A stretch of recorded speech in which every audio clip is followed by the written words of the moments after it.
Welcome to Shredder Fanfic. Like, subscribe, and hype video.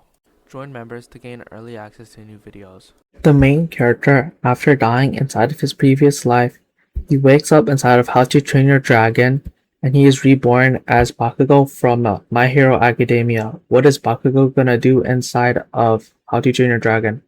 HTTYD. Reborn as Katsuki Bakugou, my explosions burns more. Chapter 1. Sparks in the Sky. It started with my neighbor. He was obsessed with My Hero Academia. I liked the show too, loved it, actually.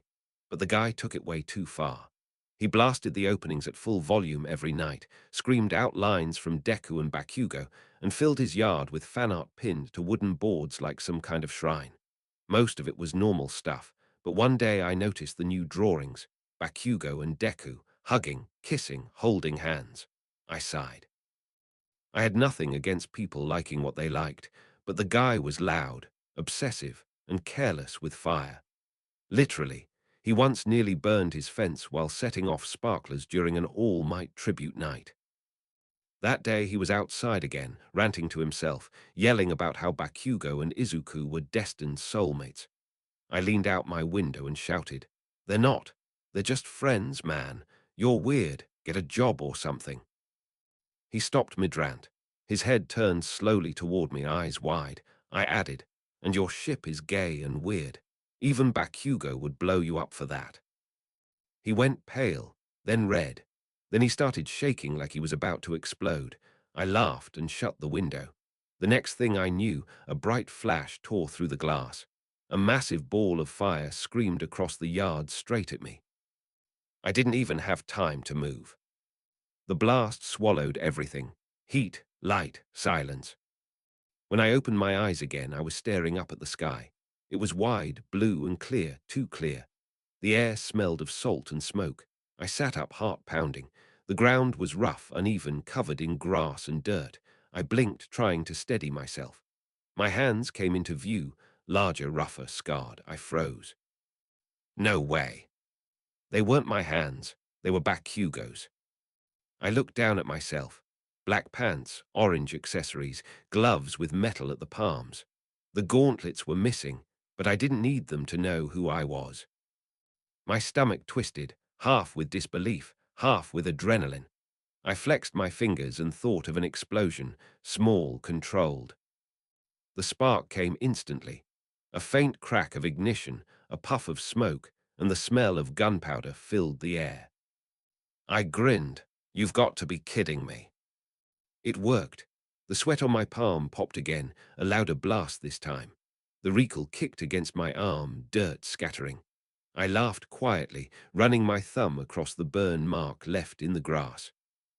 I stood up, brushing off my pants, scanning the horizon. The cliffs were steep, the sea below crashing against the rocks. Seagulls circled high above. It was nothing like Japan. Then I heard it. A roar, deep, distant, unmistakable. It wasn't human. I turned toward the sound and saw a column of smoke rising from beyond the hill.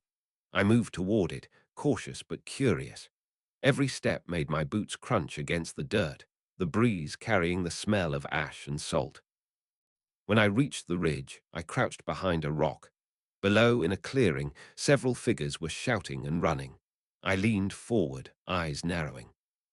They weren't random villagers. I knew those faces. Hiccup, Astrid, Snotlout, Roughnut, Toughnut, and Fishlegs, all of them exactly as I remembered from How to Train Your Dragon. They were arguing, weapons drawn, facing off against a massive dragon covered in bones, the Bone Knapper. My eyes widened. I knew this part. It was right after the first movie, the short where they searched for the Bone Knapper's lost armor. I crouched lower, watching as Hiccup shouted, "It's okay, he's not attacking us." Astrid spun toward him, yelling back, "Not attacking, he's roaring at us, Hiccup." "Just give me a second," Hiccup insisted, holding out his hands, trying to calm the dragon. Toothless was beside him, eyes narrowed, charging up a plasma blast just in case. The Bone Knapper's wings spread wide, its chest rattling with a growl that made the ground tremble. Snotlout stepped forward, waving his club. Let's just hit it already before it hits us. Don't, Hiccup yelled. He's looking for something. Typical. Even now, Hiccup was trying to talk his way out of a dragon fight. I stayed still, watching the scene unfold, analyzing. My brain was running two timelines at once, MHA and HTTYD. I was Bakugou Katsuki in a Viking world that wasn't supposed to have quirks. Then I felt it, a flicker, faint but real, not far away. My instincts kicked in. It was like sensing another explosion, but this one wasn't mine. A burst of smoke appeared from behind a cluster of rocks near the bone knapper. The sound was almost identical to my quirk. I turned fast, eyes searching until I saw it. A dragon. Smaller than the bone knapper but sleeker, scales a deep crimson with streaks of black along its tail. The air around it shimmered with heat. Its wings twitched as sparks flared at the tips. The thing was producing controlled detonations. My mouth curved into a grin. A dragon with my quirk. It looked at me across the clearing, eyes sharp, curious. Then it gave a low growl that sounded almost like a challenge. Guess we're made for each other, I muttered. It tilted its head, as if understanding. I stepped out from behind the rock, hands raised slightly. The dragon watched every movement. The Vikings hadn't noticed me yet. They were too busy yelling at each other. Toothless fired a warning blast, and the bone knapper stepped back, roaring in frustration. Meanwhile, my focus stayed on the red dragon. I crouched down slowly, trying not to spook it. You're something else, huh? Explosion-type dragon, not bad. The dragon snorted, smoke curling from its nostrils. I took another step closer. You don't seem scared. That's good. I'm not either. It huffed, then launched a small explosion near its claws. The dirt cracked under the pressure. Ha, I said quietly. You're just like me. I extended my hand. Crimson, that's your name now. The dragon blinked once, then exhaled sharply. It didn't resist when I moved closer, resting my palm near its snout. Heat radiated from its scales, almost uncomfortably so, but it didn't back away. We stayed like that for a moment, the ground shaking again from the bone knapper's movement nearby. I glanced toward Hiccup's group. Hiccup had finally realized the dragon wasn't attacking them. He was laughing nervously while Astrid lowered her axe. I looked back at Crimson. Looks like we're in the same mess, huh? Crimson gave a quiet rumble, almost approving.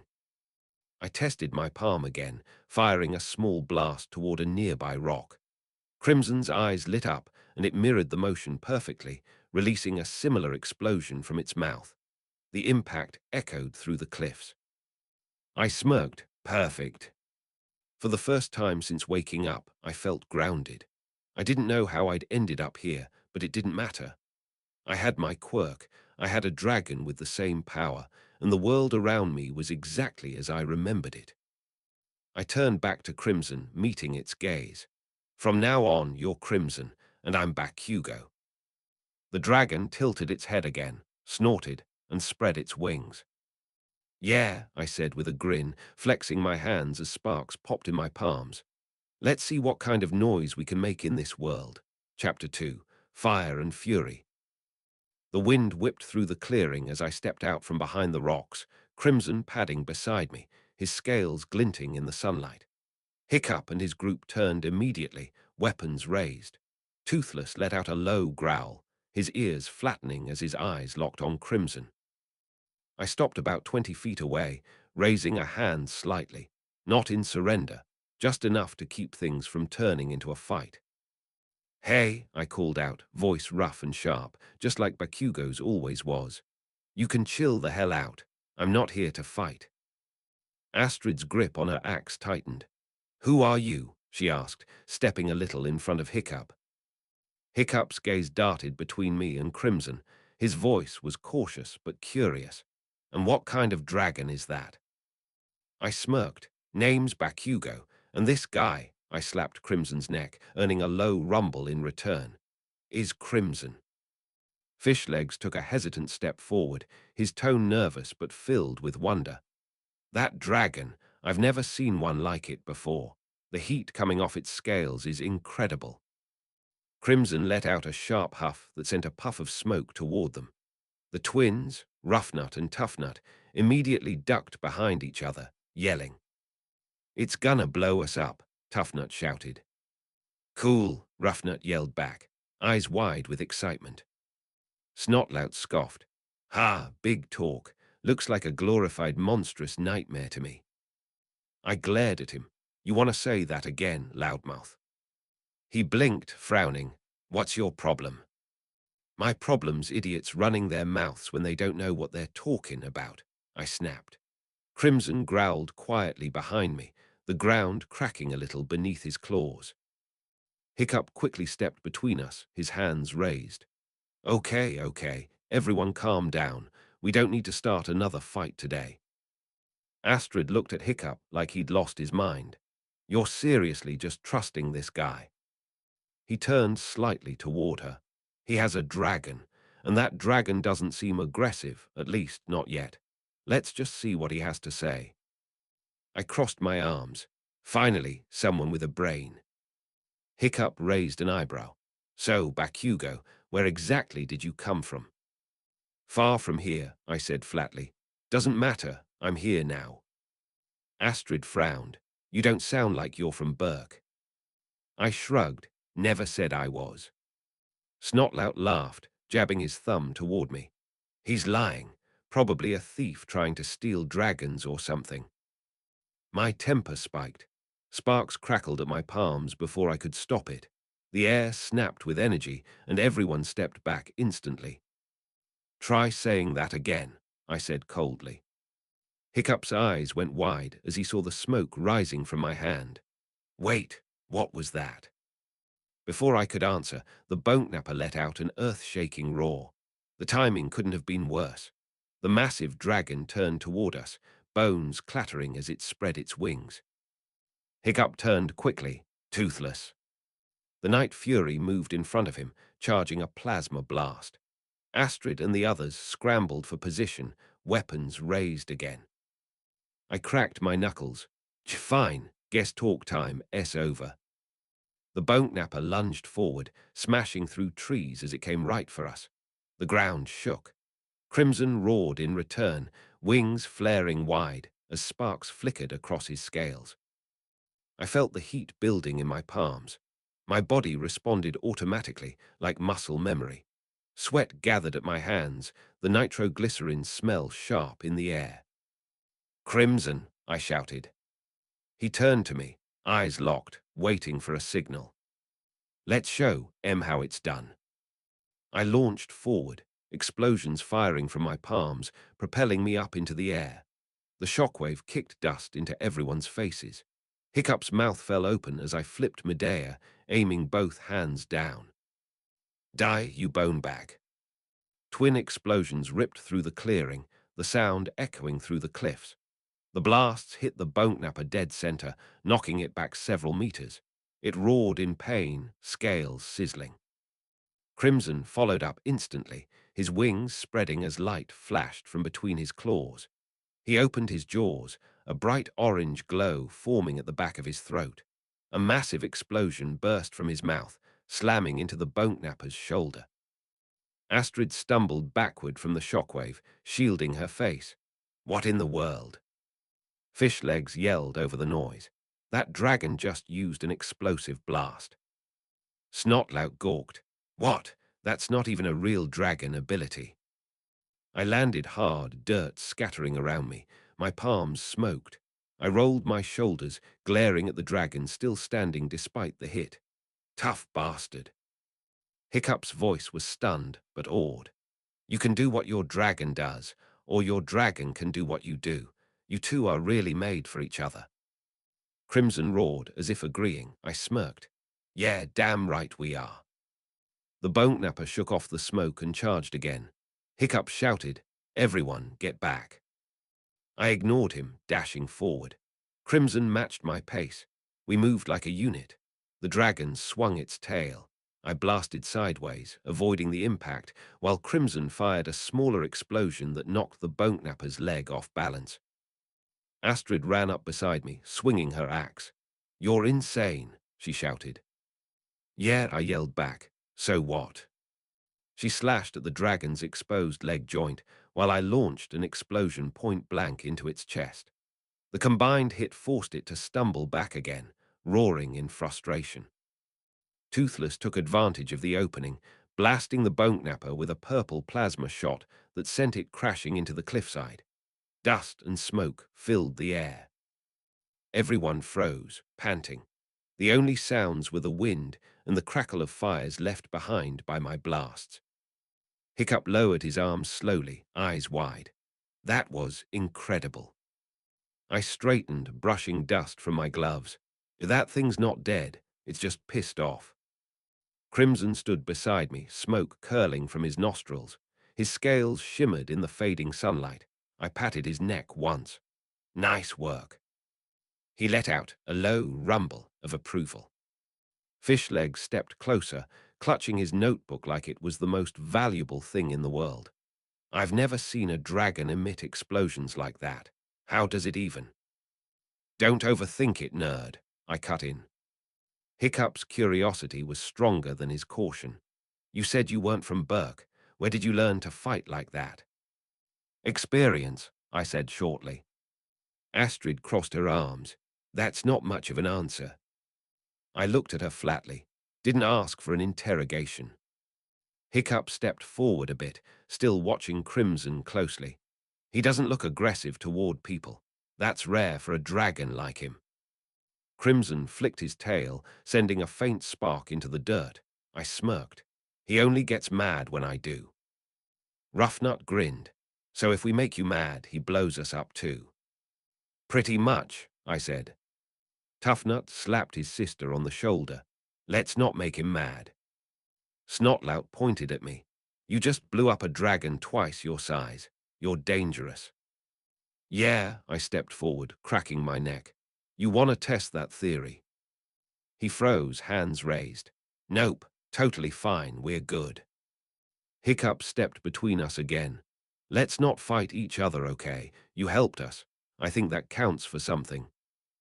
Astrid gave him a look. "You're seriously trusting this guy already?" He turned to her. "He just fought the bone knapper. If he wanted to hurt us, he could have done it already." I shrugged. "Smart kid." Hiccup blinked. "I'm older than I look." "Whatever," I muttered, turning toward the bone knapper's resting place. The smoke was clearing, revealing the dragon lying still, though not dead. I knew it would wake up soon. Hiccup followed my gaze. "We should leave before it gets up again." "Yeah," I said. "That'd be smart." Astrid sighed but nodded. "Fine, let's move." We started walking back toward the coastline. Crimson kept close, occasionally snorting small bursts of smoke. The others kept glancing at him nervously, but none of them said anything. Hiccup walked beside me after a few minutes. "You and Crimson, how long have you two been together?" "Not long," I said, "but we get each other. That's all that matters." He smiled a little. "You sound like me when I met Toothless." I grinned. "Difference is, mine can blow up a mountain." He laughed softly. "Yeah, I noticed." When we reached the beach, everyone finally relaxed. The sun was dropping lower, the water shimmering orange. Toothless sat near the water's edge, while Crimson stood a little farther away, watching the sea. Astrid leaned against a rock, still suspicious. "You really don't plan on attacking anyone?" I gave her a flat look. "If I wanted to, you'd know." She exhaled sharply. "You're really confident." "Because I'm better than most people," I said plainly. Roughnut burst out laughing. "He sounds like Snotlout." "Hey," Snotlout snapped. "No, I don't." Hiccup smiled faintly. "He's got a point, though. You both have strong personalities." I clicked my tongue. "I'm nothing like that guy." Astrid sighed again, muttering under her breath. "You kinda are." Crimson shifted his wings, letting out a soft growl that sounded like a warning. "Relax," I told him. "They're fine." He settled again, his tail flicking across the sand. Hiccup finally said, "Well, Bakugou, whatever your story is, you helped us today. You're welcome to stay in Berk for a while. Maybe you can teach us how to handle your dragon." I smirked. "Teach you? You couldn't handle him if you tried." Astrid crossed her arms. "You sure talk big for someone we just met." "Yeah, and I back it up," I said. Snotlout groaned. "Oh, great, another guy who thinks he's the best." I grinned. "That cause I am." They all went quiet for a moment, the sound of waves filling the gap. Hiccup just shook his head, smiling. "Well, it'll definitely be interesting having you around." Crimson lowered his head beside me. I rested my hand on his snout, feeling the warmth of his scales. He gave a small rumble of approval. For the first time that day, I felt a little lighter. I didn't know how I'd ended up here, but this world wasn't half bad. Dragons, power, respect, it all made sense to me. And if anyone had a problem with it, I'd blow them sky high. Chapter 3. Smoke over Berk. The flight to Berk wasn't smooth. Crimson wasn't used to carrying someone for long, and I wasn't used to sitting on a dragon's back, but we got the hang of it fast. The air tore against my face as we crossed the ocean, salt stinging my eyes. I had to hold on tight to the base of Crimson's neck, feeling the heat radiating through his scales. Every wingbeat rumbled in my chest. Below us, Toothless flew with Hiccup on his back, the others following close behind. Astrid kept glancing over her shoulder at us every few seconds, her expression tight with suspicion. "Hey," Snotlout shouted over the wind, riding Hookfang. "You sure that thing isn't gonna explode on us?" I rolled my eyes. "You keep talking, and maybe it will." Crimson let out a loud rumble, as if agreeing with me, and a faint burst of smoke puffed from his nostrils. Snotlout cursed and yanked his reins, pulling Hookfang a few feet away. Roughnut and Toughnut laughed from the back of Barf and Belch, their dragon weaving in uneven circles. "Don't scare him yet," Roughnut called out. "Wait till we get home first." "Yeah," Toughnut added. "That way everyone can see him freak out." Astrid shook her head, raising her voice. "Will you two stop encouraging him? We're almost home." I watched the cliffs ahead rise higher and higher until the rooftops of Berk came into view. Smoke rose from forges, people moved around below, and several dragons circled above the village. The place looked just like I remembered from the movies, right down to the stone walls and wooden houses. Hiccup pointed ahead. "There it is, home sweet home." I narrowed my eyes. "Looks smaller than I thought." Astrid heard that and turned toward me. "You'll change your mind once you see how much chaos you cause just by landing." I smirked. "Good, I like chaos." As we approached, the dragons started reacting. Some roared in warning, others flew lower to get a better look at Crimson. His explosions had a distinct smell, gunpowder mixed with heat and ozone, and even from here, the other dragons could sense it. Hiccup noticed immediately. "Ah, they're not taking this well. Maybe we should land outside the village first." "Hell no," I said, leaning forward. "If we're going, we're doing it my way." "Bakugou," Astrid snapped. "You can't just—" Before she could finish, Crimson dived. The wind roared past us as we dropped fast, the ground rushing closer. Toothless let out an alarmed screech and followed, Hiccup shouting my name over the wind. We landed hard in the main training field, kicking up dust and smoke. Villagers screamed, running for cover as Crimson's claws dug into the dirt. His wings flared wide, sending a hot gust across the square. I jumped off his back and cracked my neck, smirking. Hiccup landed seconds later, Toothless growling nervously. He jumped off his saddle and ran toward me. "What was that? You can't just dive into Berk like that." "Relax," I said, brushing dust off my gloves. "Nobody's dead." "Yet," Astrid muttered, landing behind him with Stormfly. The commotion had drawn attention. A crowd of Vikings gathered fast, whispering and pointing. Some looked curious, others scared. The chief's voice boomed from the stairs above us. "Hiccup, what in Thor's name is going on out there?" Stoik came down, beard swaying, axe slung over his shoulder. His presence alone made half the villagers step back. His eyes locked on me first, then on Crimson, whose tail flicked impatiently. Hiccup quickly stepped forward, hands raised. "Dad, it's fine. This is Bakugou. He helped us fight the bone knapper." Stoic's gaze stayed hard. "You brought another stranger back, with another dragon." I crossed my arms. "Got a problem with that." The chief frowned deeply. "You've got a sharp tongue, boy." "Better than a dull one," I shot back. Hiccup groaned quietly. "Bakugou." Stoic exhaled through his nose, clearly not impressed. "You've got courage, I'll give you that. But dragons like that." He nodded toward Crimson, who was glaring back at the nearby monstrous nightmares, "aren't meant to be near the village." Crimson gave a low growl, wings twitching slightly. The air shimmered faintly with heat around him. Fishlegs whispered nervously, "Oh no, he's overheating again." "Oi," I barked, slapping Crimson's side. "Chill, no blowing stuff up unless I say so." He snorted but stopped moving. The heat faded. The crowd gasped softly, clearly stunned that I just talked to a dragon like it was nothing. Stoic crossed his arms. "You can control him." "Of course I can," I said flatly. "He listens."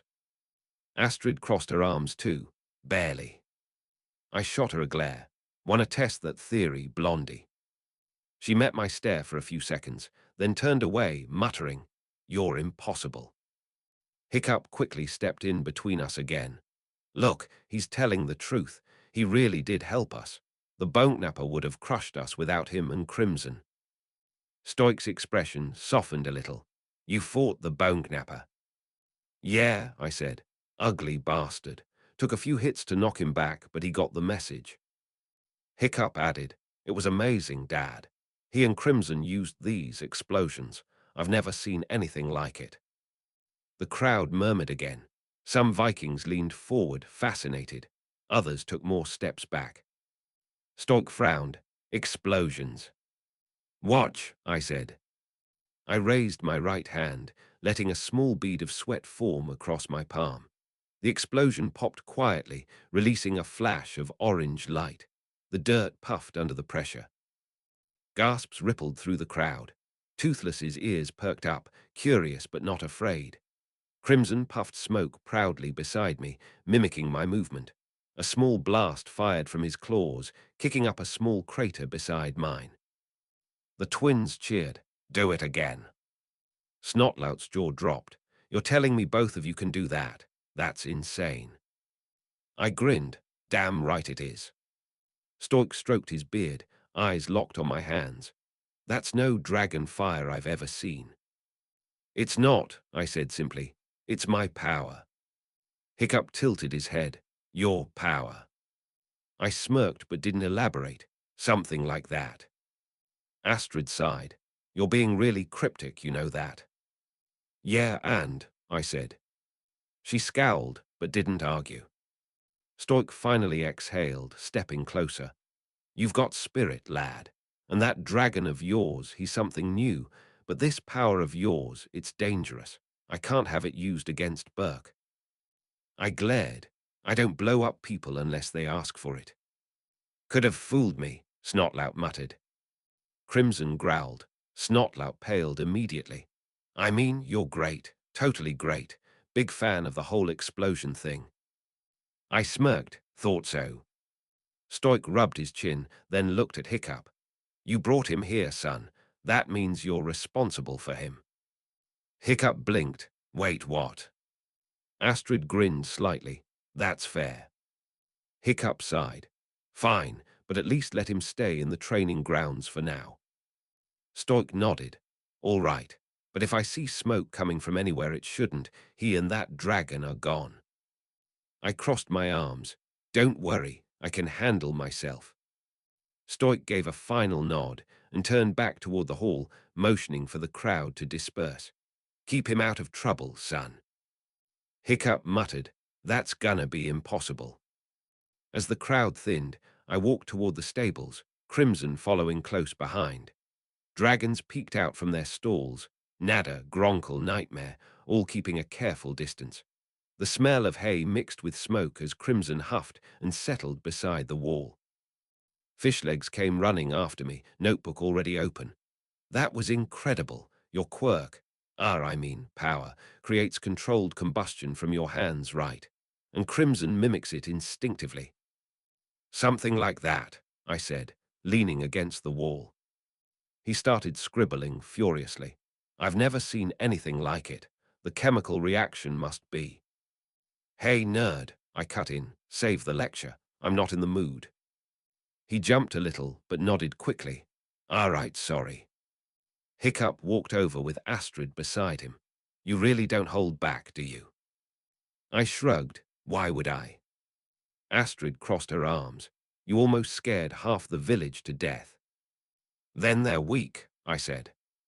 Hiccup chuckled quietly. You remind me of Snotlout when he's trying too hard. Watch it, I warned. I'm not like that guy. He smiled. No, you're not, you're worse. I glared, but he didn't flinch. He'd de-grown some backbone since the first movie. I respected that. Crimson let out a low rumble and curled up near the wall, smoke puffing rhythmically from his nose. Toothless wandered over, sniffing him cautiously. They stared at each other for a few seconds, then both let out short, approving growls. Hiccup brightened. Looks like they're getting along. Good, I said. Maybe your lizard can learn a thing or two. Astrid sighed. You really don't stop talking like that, do you? Nope. She rolled her eyes and walked off. Good luck, Hiccup. When she was gone, Hiccup turned back to me. You'll have to meet Gobber tomorrow. He'll want to check Crimson out, make sure he's not a threat. He can try, I said. He chuckled again, shaking his head. You know, for someone who just got here, you fit in disturbingly fast. I smirked. Told you, I'm built different. As night fell, torches lit across the village. I sat on a wooden fence near Crimson, watching sparks flicker from his tail as he dozed. The village quieted down slowly, dragons curling near their riders. Hiccup passed by once more, waving slightly. Try not to blow anything up tonight. No promises, I said, stretching. He laughed softly. Yeah, I figured. I leaned back, arms behind my head, eyes on the dark sky. Crimson rumbled softly beside me, smoke drifting upward into the stars. Chapter 4. A new page in the book. Morning came early in Burke. Smoke curled lazily from the chimneys, and the smell of fish drifted across the docks. The clang of hammers echoed from Gobber's forge as usual. I'd slept fine. Crimson had curled up next to the wall outside the stables, snoring loud enough to rattle the fences. When I woke up, Hiccup was already waiting for me near the training arena, a rolled-up scroll under his arm. Toothless was beside him, tail swishing idly. Morning, Bakugou, Hiccup said, his voice casual but upbeat. You and Crimson sleep all right. Yeah, I said, stretching my arms until my shoulders popped. He's loud as hell when he sleeps, but it's fine. Crimson yawned behind me, a small spark flickering from his throat. The ground hissed softly where it landed. Hiccup smiled, ignoring the scorch mark. Well, that's something we'll write down. I raised an eyebrow. Write down. What you mackin', a list of how awesome we are. Actually, Hiccup said, unrolling the scroll, it's the start of something bigger, the Book of Dragons. I'm putting together a record of every dragon we've studied so far. Abilities, behavior, weaknesses, flight patterns, everything. He looked up from his notes, eyes bright with excitement. And I want to include Crimson. I smirked. Of course you do. He's the best one here. Astrid arrived a few moments later, walking with her axe resting on her shoulder. You're seriously adding that walking explosion to the book? She asked flatly. Hiccup nodded. Yes, he's a new species, Astrid. We've never seen anything like him. She sighed. Just don't blow up the arena while you're at it. Snotlout jogged over, Hookfang right behind him. What's going on? Did someone say blow up the arena? Because if that happens, I want to watch. You'll be the first thing I blow up if you don't shut up, I said, glaring. He raised his hands quickly. Hey, relax, tough guy, I was just kidding. Fishlegs came running after them, notebook already in hand. Wait, if you're testing Crimson, I want to record everything too. Roughnut and Toughnut came tumbling in behind him, arguing about who got to ride first if Crimson ever let anyone else on. He's not letting either of you idiots on his back, I said immediately. Roughnut pouted. Oh, come on, he looks fun. He looks like he'll turn us into toast, Toughnut muttered, peeking out from behind her. Exactly, I said. Hiccup clapped his hands once, trying to regain control. Okay, everyone, let's stay focused. Today, we're going to observe Crimson's unique abilities and flight dynamics for the Book of Dragons. We'll record how his power works, his fire type, and... It's not fire, I cut in. It's explosions. Hiccup blinked. Right, explosions. We'll document those too. Astrid sighed. This is going to end badly. Hiccup ignored her and started writing notes while Toothless trotted forward to observe Crimson. The two dragons faced each other, sizing each other up. Toothless chirped lowly, and Crimson huffed, small sparks escaping from his nostrils. Okay, Hiccup said, glancing between them. Let's start simple. Can you have Crimson perform a small blast, just enough to observe his technique? Small, I grinned. Fine, but you better stand back. The others quickly moved behind the training posts. I motioned for Crimson to follow me to the center of the arena. He tilted his head, waiting for my signal.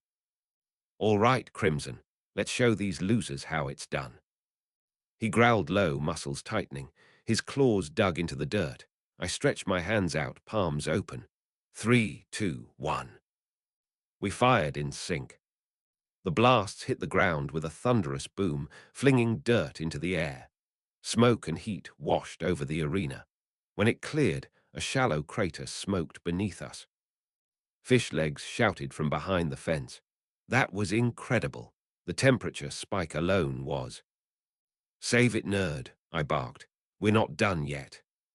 Crimson shook himself off, letting small sparks trail along his scales. Hiccup scribbled rapidly. Okay, so explosive ignition on command, synchronized timing with his rider, and power control based on intensity. That's... Before he could finish, Snotlout leaned forward on the fence. Hey, Bakugou, bet he can't aim like Hookfang can. I turned slowly. You want to run that by me again? Snotlout smirked. I said I bet your dragon can't hit a moving target like mine. Astrid sighed loudly. Oh, here we go. Crimson, I snapped. Target practice. Let's show him how wrong he is. Crimson's eyes gleamed. Hiccup opened his mouth to stop me, but I was already moving. I pointed toward the training dummies on the far end. 3 targets, quick bursts, don't miss. Crimson crouched low, focused. His chest glowed orange. The first blast hit dead center, shredding the dummy in half. The second followed a split second later, striking the next one square in the chest. The third one exploded before Hiccup could even blink. Snotlout's jaw dropped. Okay, yeah, that's pretty good. Damn right it is, I said, crossing my arms. Hookfang's got nothing on him. Hookfang snorted smoke in protest, glaring at Crimson. Crimson huffed back, the air around them heating up. Hiccup quickly stepped between them. Whoa, whoa, let's not start a dragon fight. Toothless let out a warning growl, and both dragons eased off reluctantly. Fishlegs ran up beside Hiccup. We have to write this down. He's precise, reactive, and oh, his detonations don't seem to damage his scales at all. Astrid muttered, yeah, but they'll probably burn down Burke if we're not careful. Only if I feel like it, I said. Hiccup ignored that. All right, now let's test his aerial maneuverability. Crimson perked up immediately. I grinned. You heard him, let's fly. I jumped onto Crimson's back, gripping his neck ridges tightly. He flapped his wings once, sending dust swirling around us. Then, with a loud roar, he launched into the sky. The wind tore at my face, but I didn't care. Flying felt natural, like every muscle knew exactly what to do. I looked down and saw the others craning their necks to follow. Hiccup cupped his hands around his mouth. Try some turns and bursts. I need to see how he controls his explosions mid-flight. Got it, I yelled. Crimson twisted upward, wings slicing through the clouds. I raised my right hand, channeling small bursts behind us. Each blast gave an extra push of speed, the force pressing me hard against his back. We looped around once, then dived. The air screamed past us. I fired small explosions beneath my palms to adjust our descent. Crimson followed the rhythm, releasing smaller blasts from his claws to stabilize. We hit the ground fast but landed clean, the earth shaking slightly under us. The others ran over as the dust cleared. Hiccup's eyes were wide. That was incredible. You two used the explosions as propulsion. That's genius. Of course it is, I said. We're built for it. Astrid crossed her arms. You're gonna kill yourself one day doing that. I smirked. Not a chance. Fishlegs was still scribbling notes. So the explosions provide thrust and lift, and Crimson can replicate that in sync with you. I've never seen that kind of coordination. Cause no one else can pull it off, I said. The twins started cheering. Do it again, make it bigger. Snotlout grinned. Yeah, blow up something big this time. Hiccup groaned. Guys, we're not turning this into a destruction contest. Why not? I asked. Sounds fun. Astrid shot me a look. You really don't listen, do you? Nope, I said. Hiccup sighed and rubbed his forehead. Okay, I think we've seen enough explosions for today. Let's just take notes before Stork finds out we're destroying his training ground again. Too late, Gobber's voice called out as he limped over, hand on his hip. I could hear the blasts all the way from the forge. Thought Thor himself was hammering the mountain. He looked at Crimson, then at me. So this is the new one, eh? Can't say I've seen a dragon that sweats gunpowder before. Crimson snorted smoke in his face. Gobber coughed but laughed. Ha, feisty one, I like him. Hiccup smiled. We're adding him to the book of dragons. Gobber raised an eyebrow. You'll need extra pages for that one. Maybe a fireproof cover, too. I smirked. Yeah, better make it explosion-proof while you're at it. Hiccup laughed softly. We'll make sure of it. He jotted something down on his parchment. Crimson explosion class dragon, highly reactive, loyal, extremely destructive. Astrid read over his shoulder. You might want to underline destructive. I shrugged. Not my fault everything here. So easy to break. As the others laughed and talked, Crimson stretched his wings again, letting out a low growl that sounded like satisfaction. The sunlight caught his scales, lighting them up in shades of red and orange. All right, Hiccup said finally, rolling up the scroll. That's enough for today. I think we've got plenty of data for the book. We'll write up the full entry later. Good, I said, hopping off Crimson. Next time we're testing for real. Hiccup gave a tired smile. You mean more explosions? Obviously. Astrid groaned, walking away. Great, can't wait. Fishlegs followed her, still muttering about heat signatures and blast pressure. The twins stayed behind, arguing about what Crimson's roar sounded like. Hiccup looked at me one last time, the faintest grin tugging at his mouth. You know, for someone who acts like he doesn't care, you're a pretty good teammate. I crossed my arms.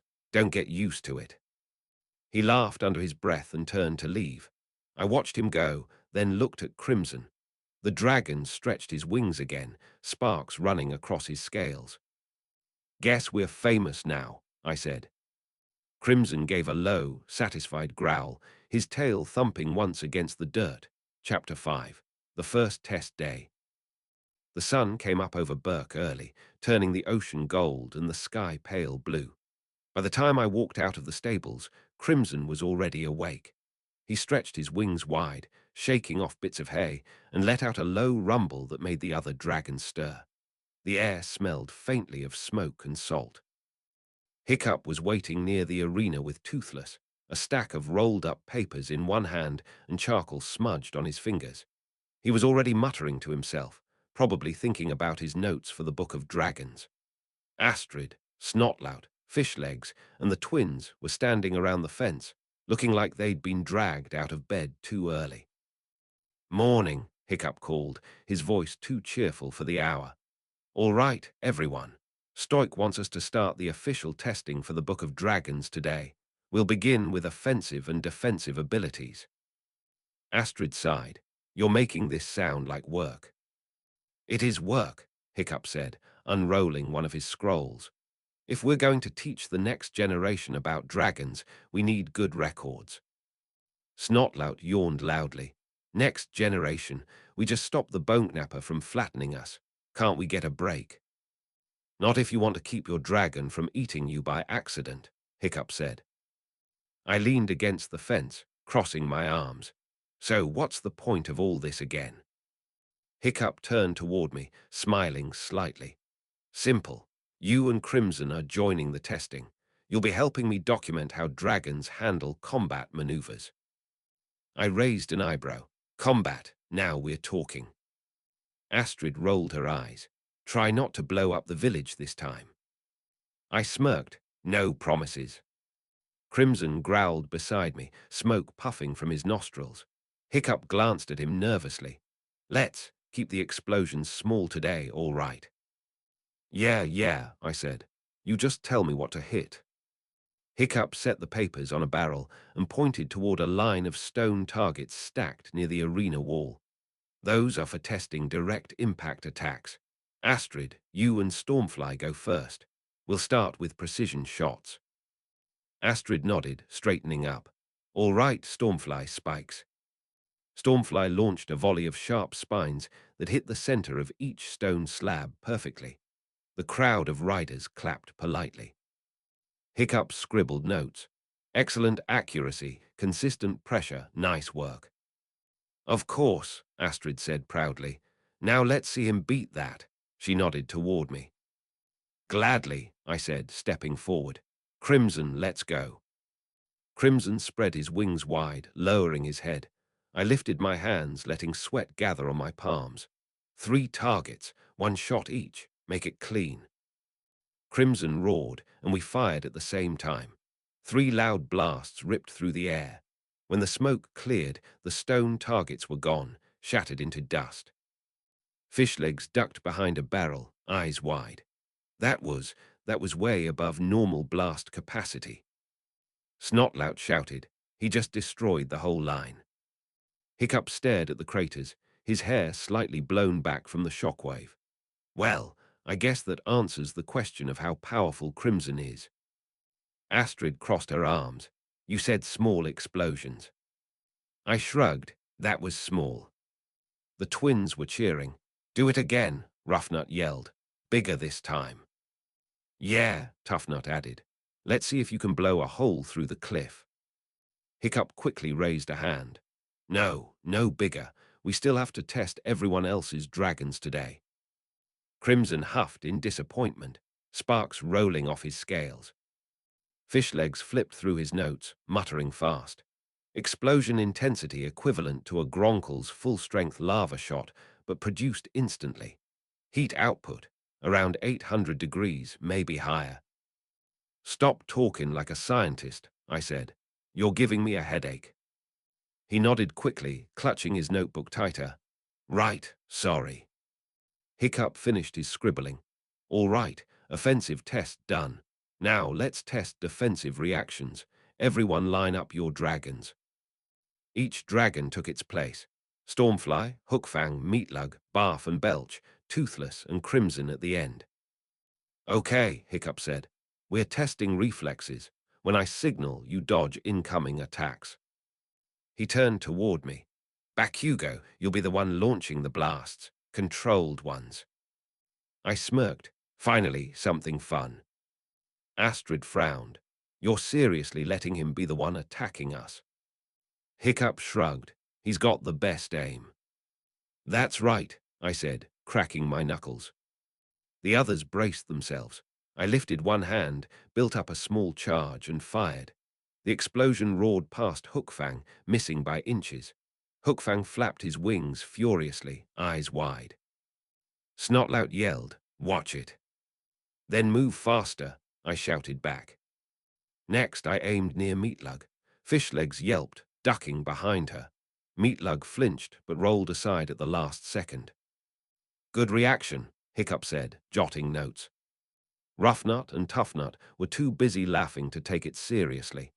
"Hey, shoot at us next." "Fine," I said. I fired, and the twins screamed as Barf and Belch panicked, spinning in circles and releasing a blast of their own gas. The resulting chain reaction created a huge burst that singed part of the fence. Everyone coughed as smoke filled the air. Hiccup waved his hands. "Okay, that's enough testing for now." Astrid coughed. "I told you this was a bad idea." When the smoke cleared, Crimson was sitting calmly in the middle of the chaos, a faint smirk-like look in his eyes. "Guess we passed," I said. "You destroyed half the field," Astrid snapped. I smirked wider. "So, it's called improvement." Hiccup sighed but didn't argue. He started writing again. "Reflex test successful. Needs better control." Gobber limped into the arena just then, grinning when he saw the mess. "I see you lot are already redecorating." Hiccup groaned. "We're testing for the Book of Dragons, Gobber." And I can see the progress. Though next time, maybe test somewhere that isn't attached to the village." I laughed. "You scared we'll blow your forge up?" Gobber chuckled. "Wouldn't be the first time it caught fire. Just don't burn the chief's house, eh?" Stoik's voice bellowed from somewhere nearby. "Hiccup, what in Thor's name was that noise?" Everyone froze. Hiccup smiled awkwardly. Training." Stoik appeared at the entrance of the arena, crossing his arms. His eyes moved from the shattered targets to the scorched dirt, and then to me and Crimson. "I should have known," he said. I crossed my arms. "Relax, old man, no one's hurt." Stoik's eyebrow twitched. "Old man." Hiccup jumped in. He meant it respectfully. "We're just testing dragon abilities for the book." Stoik sighed heavily. "Fine, but if you're going to do this, make sure the village doesn't hear the blasts from across the island." "Can't promise that," I said. Hiccup quickly elbowed me. "He means we'll be careful." Stoik turned to leave. "See that you are." Once he was gone, everyone let out the breath they'd been holding. Astrid muttered, "You're gonna get us all in trouble." "Worth it," I said, grinning. Hiccup shook his head but smiled a little.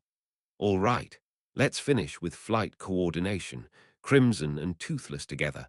I want to record how dragons work in pairs." Crimson lifted his head eagerly, sparks flicking from his scales. Hiccup climbed onto Toothless. "Ready." "Always," I said, jumping onto Crimson's back. Both dragons took off at the same time. The wind hit hard as we climbed high above Burke. Hiccup pointed downward, shouting over the noise, "Follow my lead." He dove first, Toothless tucking his wings and spinning. Crimson growled and followed immediately, matching the speed with his own explosions boosting us forward. The air pressure strung my face. We twisted through the air, weaving between rising heat currents. Toothless fired a plasma blast ahead as a marker, and I aimed beside it, letting Crimson release a timed explosion. The two blasts collided in midair, creating a massive burst of light. Down below, the others cheered. Hiccup shouted, "That was perfect." I laughed. Of course it was. We looped once more and then glided back down to the field. The moment we landed, Toothless nudged Crimson playfully. Crimson growled softly but didn't snap, flicking his tail instead. "They're getting along," Hiccup said happily. "Good," I said. "Means I won't have to blow him up." Astrid groaned. "Do you ever stop talking like that?" "Nope," I said, hopping off Crimson. Hiccup rolled up his notes carefully.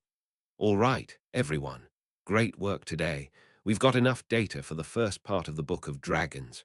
Tomorrow, we'll start categorizing new dragons based on what we've learned from Crimson's explosions. Fish legs brightened. So Crimson might define a whole new dragon class. Hiccup nodded. Exactly. Explosion class. Strong, unpredictable, and highly dangerous. I smirked. Sounds about right. Crimson roared softly, shaking off the dust, his scales glinting in the afternoon sun. Astrid leaned against a fence post. Well, at least we survived another day. Snotlout stretched. Barely. The twins started arguing again about whether Crimson's roar was cooler than Hookfang's. Fishlegs wandered off, still muttering notes. Hiccup glanced at me. You know, Bakugou, despite the mess, you really helped today. I crossed my arms. Obviously, you think anyone else could have done better. He laughed softly. No, probably not. Crimson lowered his head beside me. I patted his snout once, feeling the warmth radiate through his scales. Hiccup tucked his papers under his arm. All right, team. Tomorrow we make it official. The Book of Dragons begins. Good, I said. Make sure my name S in there first. Astrid rolled her eyes. You're impossible. Damn right, I said, smirking as Crimson snorted smoke that rose into the clear sky. Chapter 6. The book begins. By the time I woke up, Burke was already loud. Blacksmiths were hammering, dragons were roaring, and people were shouting across the docks. I stretched, cracked my neck, and stepped out of the stables. Crimson was awake before me, tail flicking against the ground in steady thuds. Smoke drifted lazily from his nostrils. Hiccup was at the training field again, as expected. He was setting up wooden stands and placing scrolls, ink, and a few pieces of charcoal on a table. Toothless sat beside him, tail flicking rhythmically. Astrid stood off to the side, leaning against the fence, arms crossed, watching him work. The twins were arguing already about who had better handwriting for official dragon notes. Snotlout was showing off to Roughnut by flexing, which made Hookfang groan and roll his eyes. Fishlegs was buried in his notebook, muttering numbers and diagrams under his breath. I walked up behind them, Crimson pacing beside me. The ground rumbled softly under his claws. Hiccup looked up when he heard us. Good, you're here. We're starting the first official Book of Dragons testing today. I raised an eyebrow. You said that yesterday. Yeah, but yesterday was more of a warm-up, he said quickly, brushing off soot from his hands. Today, we're actually recording the data for the book. Astrid sighed. So basically, we're repeating everything again. Hiccup smiled awkwardly. Not everything, just the important parts. I crossed my arms. Then make it quick, Crimson, and I don't waste time. Snotlout snorted. Oh, come on, are you ever not acting like you own the place? I shot him a glare. You want to test that theory? Hookfang growled behind him, lowering his head slightly. Crimson's eyes narrowed, his body heating up. Sparks flickered across his scales. The air between the two dragons crackled. Astrid stepped in fast. Hey, cut it out. You're gonna start another fire. Crimson huffed but backed off. I clicked my tongue. Fine, not worth it. Hiccup cleared his throat, trying to get everyone's attention back. Okay, let's focus. This is the first official recording day for the Book of Dragons. Everyone's dragons will demonstrate their best ability, and I'll write down all the data. We're starting with offensive capabilities again, then moving to special traits. Fishlegs perked up. I've got my notes from yesterday ready. We can compare the data to see if the readings are consistent. Toughnut whispered loudly to Roughnut. He just likes saying, data. Hiccup pretended not to hear. Bakugou, you and Crimson will go first. You two basically set the power scale.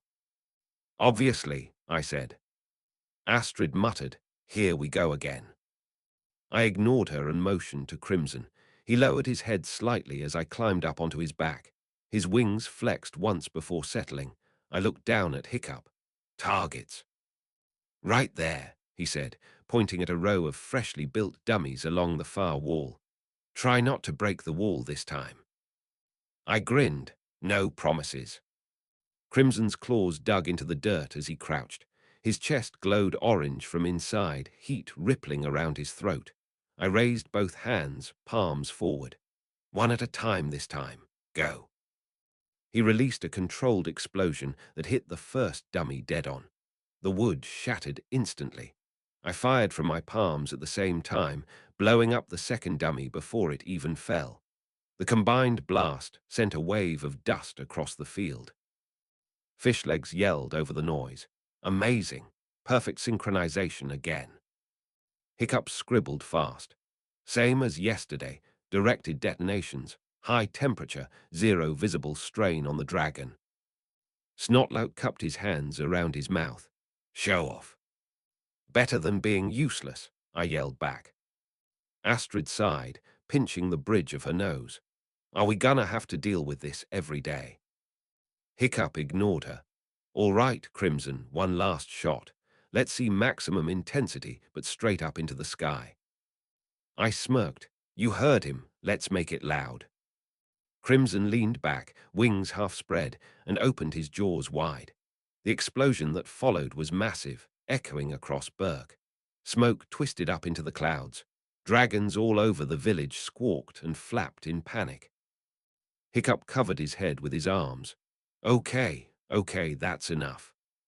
When the echo finally faded, the only sound left was the faint crackle of burning grass.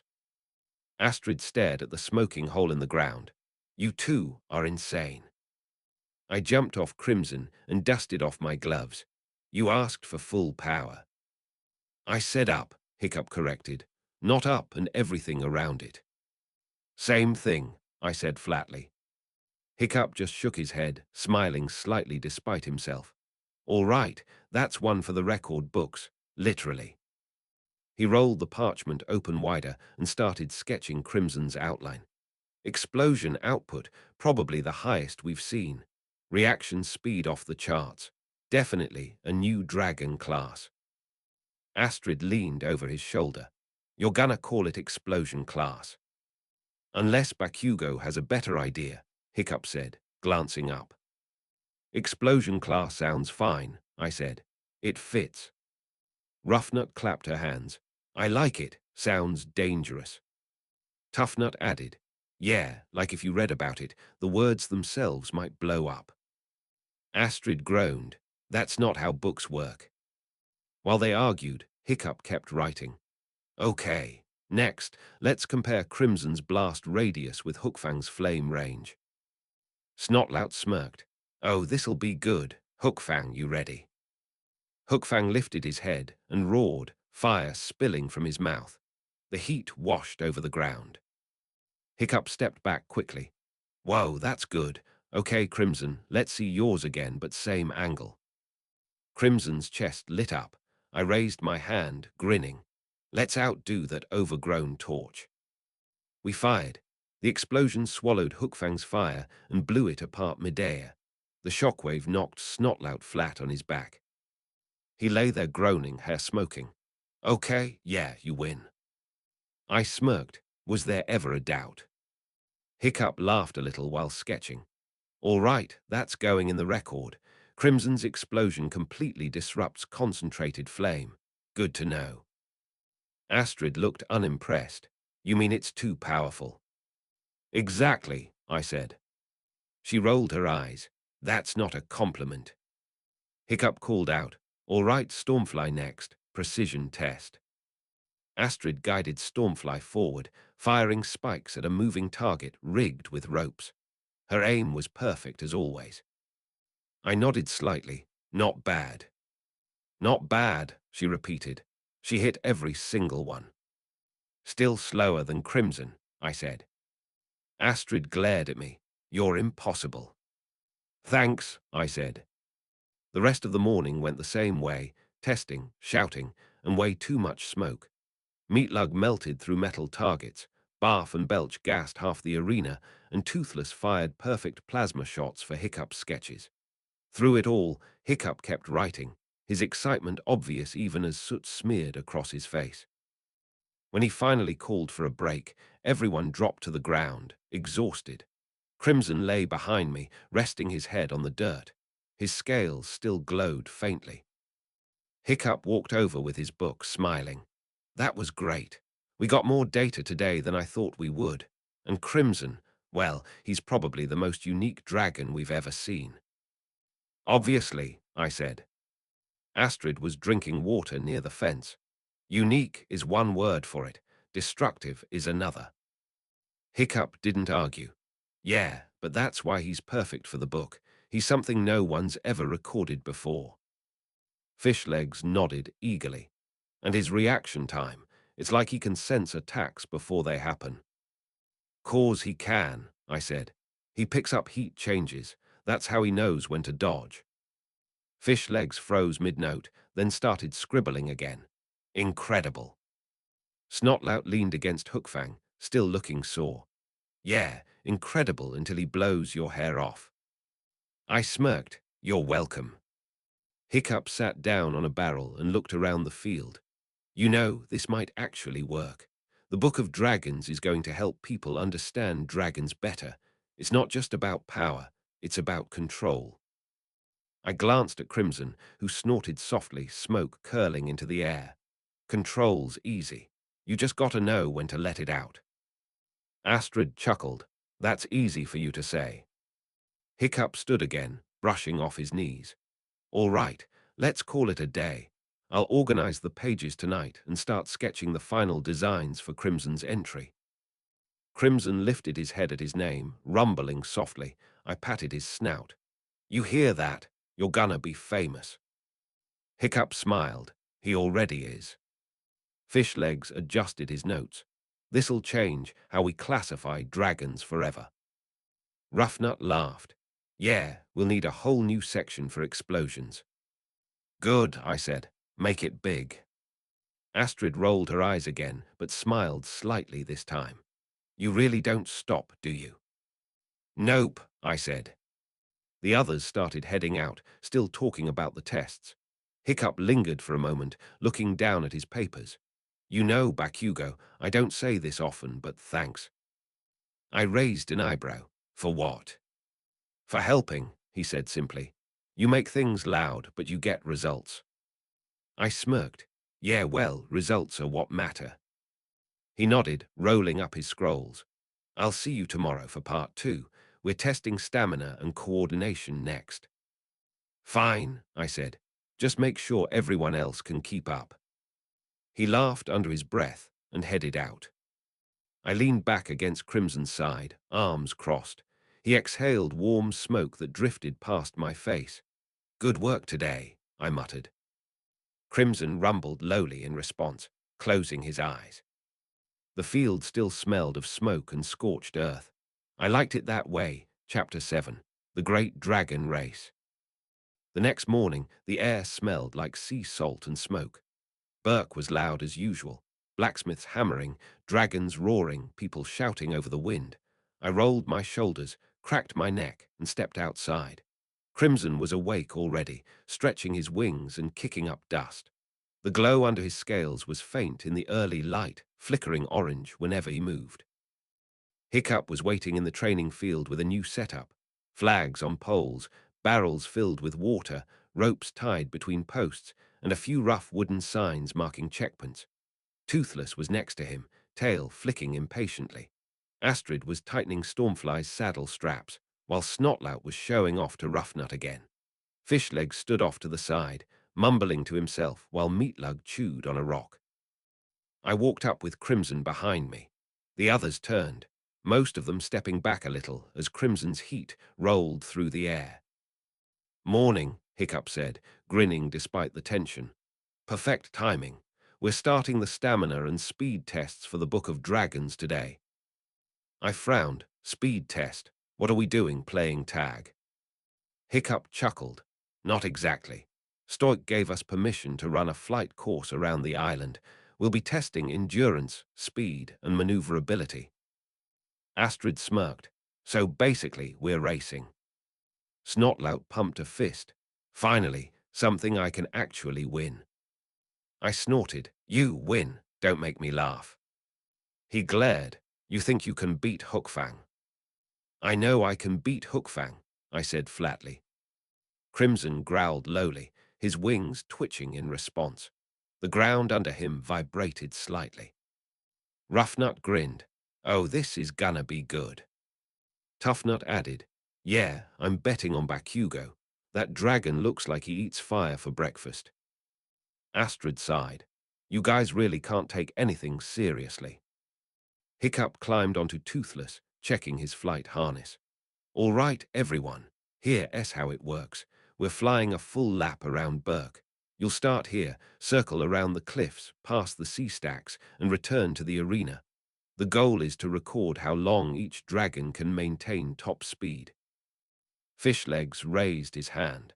And we're recording the data for the Book of Dragons, right? Exactly, Hiccup said. We'll note stamina drop, recovery time, and control. I crossed my arms. And who's timing this? Me, Hiccup said. And Gobber, he's standing on the cliff with a horn. When you hear it, you go. I smirked. Fine, I'll make this quick. Astrid climbed onto Stormfly. Don't burn the island down. No promises, I said. The others finished getting ready. Roughnut and Toughnut argued about who would steer, Snotlout was still bragging, and Fishlegs double-checked his saddle straps 3 times before climbing onto Meatlug. Crimson crouched low as I climbed onto his back. His scales were warm under my hands. I gripped the ridge of his neck, glancing at Hiccup. He looked back and nodded. Ready. Always, I said. A few moments later, Gobber's horn echoed across the cliffs. The sound bounced through the valley like thunder. Go, Hiccup shouted. The dragons launched into the air. Toothless shot upward instantly, blue plasma lighting the sky. Stormfly followed close behind, wings slicing through the air. Hookfang flared his wings wide, trailing smoke. Meatlug lagged behind but flapped hard. Barf and Belch spun around before they finally got going in the right direction. Crimson waited half a heartbeat, then exploded forward. The blast from his claws shook the dirt below as we shot past the others like a cannon. The wind screamed in my ears, and the island blurred below us. Faster, I shouted. Crimson roared, wings beating hard. Each burst from his palms boosted our speed even higher. We passed over the village, the rooftops flashing by beneath us. People pointed up, shouting, but I didn't care. The only thing I cared about was keeping the lead. Hiccup's voice carried faintly from behind. Bakugou, slow down, we're supposed to pace. Hell no, I shouted back. Ain't my fault you're slow. Astrid yelled. You're gonna make the dragons overheat. Then keep up, I barked. Crimson twisted between sea stacks, explosions bursting behind us to push tighter turns. The air around us shimmered from the heat. I leaned forward, lowering my body close to his neck to cut wind drag. Behind us, I could hear Hookfang roaring in frustration. Snotlout's voice echoed faintly. Come on, faster, you useless lizard. Stormfly fired spines past Hookfang, cutting the air. Toothless swooped between them, using plasma blasts to propel faster. We hit the open water. The wind smelled like salt and spray. Waves crashed below, white foam glittering under the sun. Hiccup's voice was closer now. Bakugou, don't push Crimson too hard. We're not testing who's faster, we're testing stamina. I shouted back, then you better write down that I've got infinite stamina. Crimson's wings glowed faintly at the edges, energy building in his body. His growl deepened, vibrating through my legs. He wasn't slowing down. If anything, he was getting faster. I could see the cliffs ahead, the halfway point. Toothless fired a plasma burst and zipped past us briefly, tail fin flashing blue. Not a chance, I muttered. Crimson boost. Crimson released a synchronized double blast from his front claws. The explosion kicked us forward like a rocket. We overtook Toothless again, streaking past with a thunderclap. The shockwave hit the others a few seconds later, scattering their formation. Astrid shouted, Hey, watch it. Move out of the way then, I yelled back. Crimson dove low, skimming the edge of the water before blasting upward again. The spray hit my face, cold and sharp. "Keep it steady," I called. Crimson roared in response, climbing hard. The island came back into view, the training field visible in the distance. I glanced over my shoulder. The others were catching up now, Toothless and Stormfly flying side by side, Hookfang a little behind, and Meatlug trailing far below. I grinned, not bad for amateurs. As we neared the finish, Toothless's tail fins flashed again. He shot forward, matching our speed. Hiccup shouted over the wind, "This isn't a race." "Sure feels like one," I shouted back. We were neck and neck now. Crimson's heat waves mixed with Toothless's plasma trail, lighting the air with orange and blue flashes. The villagers below started cheering. Astrid's voice carried faintly from behind. "Boys." Too late. Crimson and Toothless hit the final stretch side by side. The training field rushed closer. "Crimson, one more," I barked. He gathered the sweat from his claws, glowing brighter. The blast sent us forward just as Toothless fired one last plasma burst. Both dragons hit the ground almost at the same time, landing with twin shockwaves that sent dust flying. For a moment no one spoke. Then Roughnut yelled, "That was awesome." Toughnut added, "Yeah, do it again." Fishlegs stumbled off Meatlug, clutching his notebook. "My readings, the energy output, that was insane." Snotlout landed last, looking exhausted. "You guys are nuts." Hiccup slid off Toothless, still breathing hard. "That wasn't supposed to be a race." I jumped down from Crimson and smirked. "Then you shouldn't have challenged me." "I didn't," he said, exasperated. Astrid landed smoothly beside him. "You definitely did the moment you said stamina test." Hiccup rubbed his forehead, trying not to laugh. "Okay, fine. I'll admit it. Crimson's faster than we expected." Fishlegs rushed over, flipping through his pages. The speed spike from his explosions boosted his momentum by nearly double. It's like a secondary propulsion system. "Yeah, no kidding," I said. "That's how you fly fast." He scribbled faster. "Incredible. I'll add that under his entry, unique dual propulsion capability." Roughnut walked up, still grinning. "You should call him Crimson Boom." Toughnut nodded. "Yeah, or Blast Tail." Astrid sighed. "Please stop naming other people's dragons." Crimson huffed loudly, sending a puff of smoke over the twins. They coughed and waved it away. Snotlout kicked at the dirt. Hookfang could have won if we didn't get caught in their shockwave. I folded my arms. "Excuses." "Not excuses, facts," he argued. "Facts are you lost," I said. Hiccup raised his hands. "All right, that's enough. We're all here to learn, not fight." "Then stop mackin'. It's so easy," I said. He sighed but smiled. "Fine, you win this one, Bakugou." "Obviously," I said. Astrid rolled her eyes. "You're impossible." "Get used to it," I said.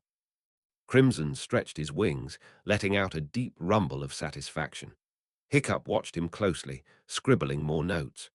"So he uses short, timed detonations to sustain flight without losing control. That's incredible. He could technically outfly any known dragon for short bursts." Fishlegs nodded excitedly. "We might have to create a whole new section for acceleration techniques." Roughnut laughed. "Call it How Not to Die Going That Fast." "Or explosion racing," Toughnut added. Astrid groaned. "You two are hopeless." Hiccup rolled up the parchment carefully, tucking it into his bag. "All right, everyone, that's enough flying for today. We've got plenty of data for the book." Snotlout muttered, "Yeah, and plenty of bruises." Hookfang snorted smoke, in agreement. Hiccup turned back toward me. "Bakugou, that was honestly incredible. You and Crimson are really in sync." I smirked. "Of course we are, we're the best." He shook his head, smiling slightly. "You might actually be right about that." Astrid hopped off Stormfly, brushing off her gloves. "Just don't let it go to your head." "Too late," I said. She sighed but smiled faintly. As the others started heading back, I stayed with Crimson a little longer. He lowered his head, eyes half-lidded but alert. I patted his snout once. Not bad, huh? He rumbled quietly, a small puff of smoke escaping his mouth. I grinned. Yeah, we'll win every time. Hiccup called over his shoulder. Try not to start another race tomorrow. Can't promise that, I shouted back. He laughed, shaking his head as he left with Toothless. Crimson stretched his wings one last time, the sunset glinting off his scales. The air still carried the scent of smoke and salt. The training field was a mess again, scorched dirt, cracked posts, and a few smouldering flags, but it felt right. Chapter 8, The Obstacle Course Challenge. Morning sunlight spilled over Burke, cutting through the smoke that hung over the village from yesterday's race. The air smelled faintly of sea salt and scorched dirt, my kind of morning. Crimson was already awake when I stepped out of the stables. He stretched his wings wide, the movement sending bits of hay flying. The other dragons nearby grumbled and shifted away from him, still wary of his explosions. Hiccup was at the arena again, sitting on a barrel with a half-finished sketch spread across his lap. Toothless was beside him, chewing on a fish while watching him work. Astrid stood nearby with Stormfly, arms crossed, looking unimpressed. Snotlout was bragging again to Roughnut and Toughnut about how close he'd been to winning yesterday's race. Fishlegs was, as usual, flipping through his notes, already mumbling to himself about wing rotation speeds and acceleration measurements. I walked over, hands in my pockets. Crimson followed, tail flicking behind him. Hiccup looked up the second he heard me. "Morning, Bakugou," he said. "You sleep all right?" "Didn't sleep much," I said. Crimson kept kicking the wall in his sleep. Astrid smirked, probably dreaming about explosions. "Maybe," I said, grinning. Hiccup rolled up his sketch and stood. "Good, you're here early. Stoic gave us permission to set up a proper obstacle course after yesterday's flight tests." I raised an eyebrow. "A course?" He nodded. "Yeah, since the race turned out a bit less controlled than planned, we're turning it into an official training and research event. It'll help us map out how different dragons maneuver under pressure." "So a challenge," I said. "Finally, something interesting." Astrid sighed. "You say that like you didn't almost burn half the island yesterday." "Relax," I said. "The grass grew back." Hiccup laughed quietly. "All right, everyone listen up." The others turned as he gestured to the open space behind him. "We're building the official Burke obstacle course. It's for the Book of Dragons. We'll record flight agility, accuracy, and stamina through real movement. We'll use Crimson's explosion technique as one of the challenges to test quick reaction timing." Snotlout frowned. "So we're supposed to dodge Bakugou's explosions now?" "Pretty much," Hiccup said. Snotlout groaned. "Great, my favorite thing almost dying." Toughnut grinned. "This is awesome." Roughnut clapped. "Yeah, now it's fun." Astrid shook her head. "You two are hopeless." Hiccup pointed to a few barrels of wood and ropes. "All right, teams of two. We're setting up rings, flags, and moving targets. Bakugou, since you caused this whole thing in the first place, you're in charge of designing the explosive course." I smirked. "Fine by me." He tossed me a bundle of rope and a few metal rings. "Try to make it safe." "No promises," I said. We spent the next hour setting up. Stormfly helped carry wooden poles, Toothless lifted heavy barrels into place, and Crimson used small bursts of his explosions to drive posts into the ground. Every time he did, the dirt smoked. Fishlegs ran around measuring distances, while Hiccup marked flight paths with chalk. Roughnut and Toughnut ignored all of that and started building their own section, a twisting mess of ropes that looked like a death trap. Snotlout leaned against Hookfang, watching. We're seriously trusting him to design something safe. Astrid crossed her arms. Hiccup said safe. Bakugou said no promises. "That's what worries me," Snotlout muttered. When the course was finally ready, Hiccup climbed onto a high platform, parchment in hand. All right, welcome to the official Burke obstacle course. Today, we'll record agility tests for the Book of Dragons. We'll start simple, then increase difficulty. Bakugou and Crimson are responsible for the explosive targets along the course, so stay sharp. Roughnut raised her hand. Do we get points for not dying? Hiccup sighed. No, just finish the course. Toughnut grinned. So, surviving is the prize. Astrid groaned. I'm surrounded by idiots. Hiccup continued, pretending not to hear them. Each pair will take turns flying through the course. We'll record time and accuracy. Fishlegs will track data and Gobber. Already here, Gobber shouted from the sidelines, raising a hammer. And I've got a bucket of water ready for when something catches fire. I grinned. You'll need more than one. Hiccup pointed at me. You and Crimson will demonstrate first. That way, everyone can see how the course works. Fine, I said. Watch closely. Crimson crouched low as I climbed onto his back. His wings flared wide, scattering dust. I adjusted my grip on his neck ridge, leaned forward and said quietly, "Let's make this look easy." He growled lowly, eyes locking on the first target. Hiccup held up his hand. 3, 2, 1, go. Crimson exploded off the ground. The first burst sent us soaring through the rings before the others could even blink. The wind screamed in my ears. The flags blurred past in streaks of color. All right, Crimson, small blasts, I shouted. He fired short detonations from his claws, each one launching us forward faster. The course twisted sharply around a rock pillar. I leaned left. Turn. Crimson banked hard, wings folding tight. We spun through the turn, explosions flickering behind us. I could hear the others yelling below. Snotlout's voice carried over the wind. He's gonna crash. Astrid shouted, no, he's actually pulling it off. We shot through the next ring. A set of moving targets swung from ropes.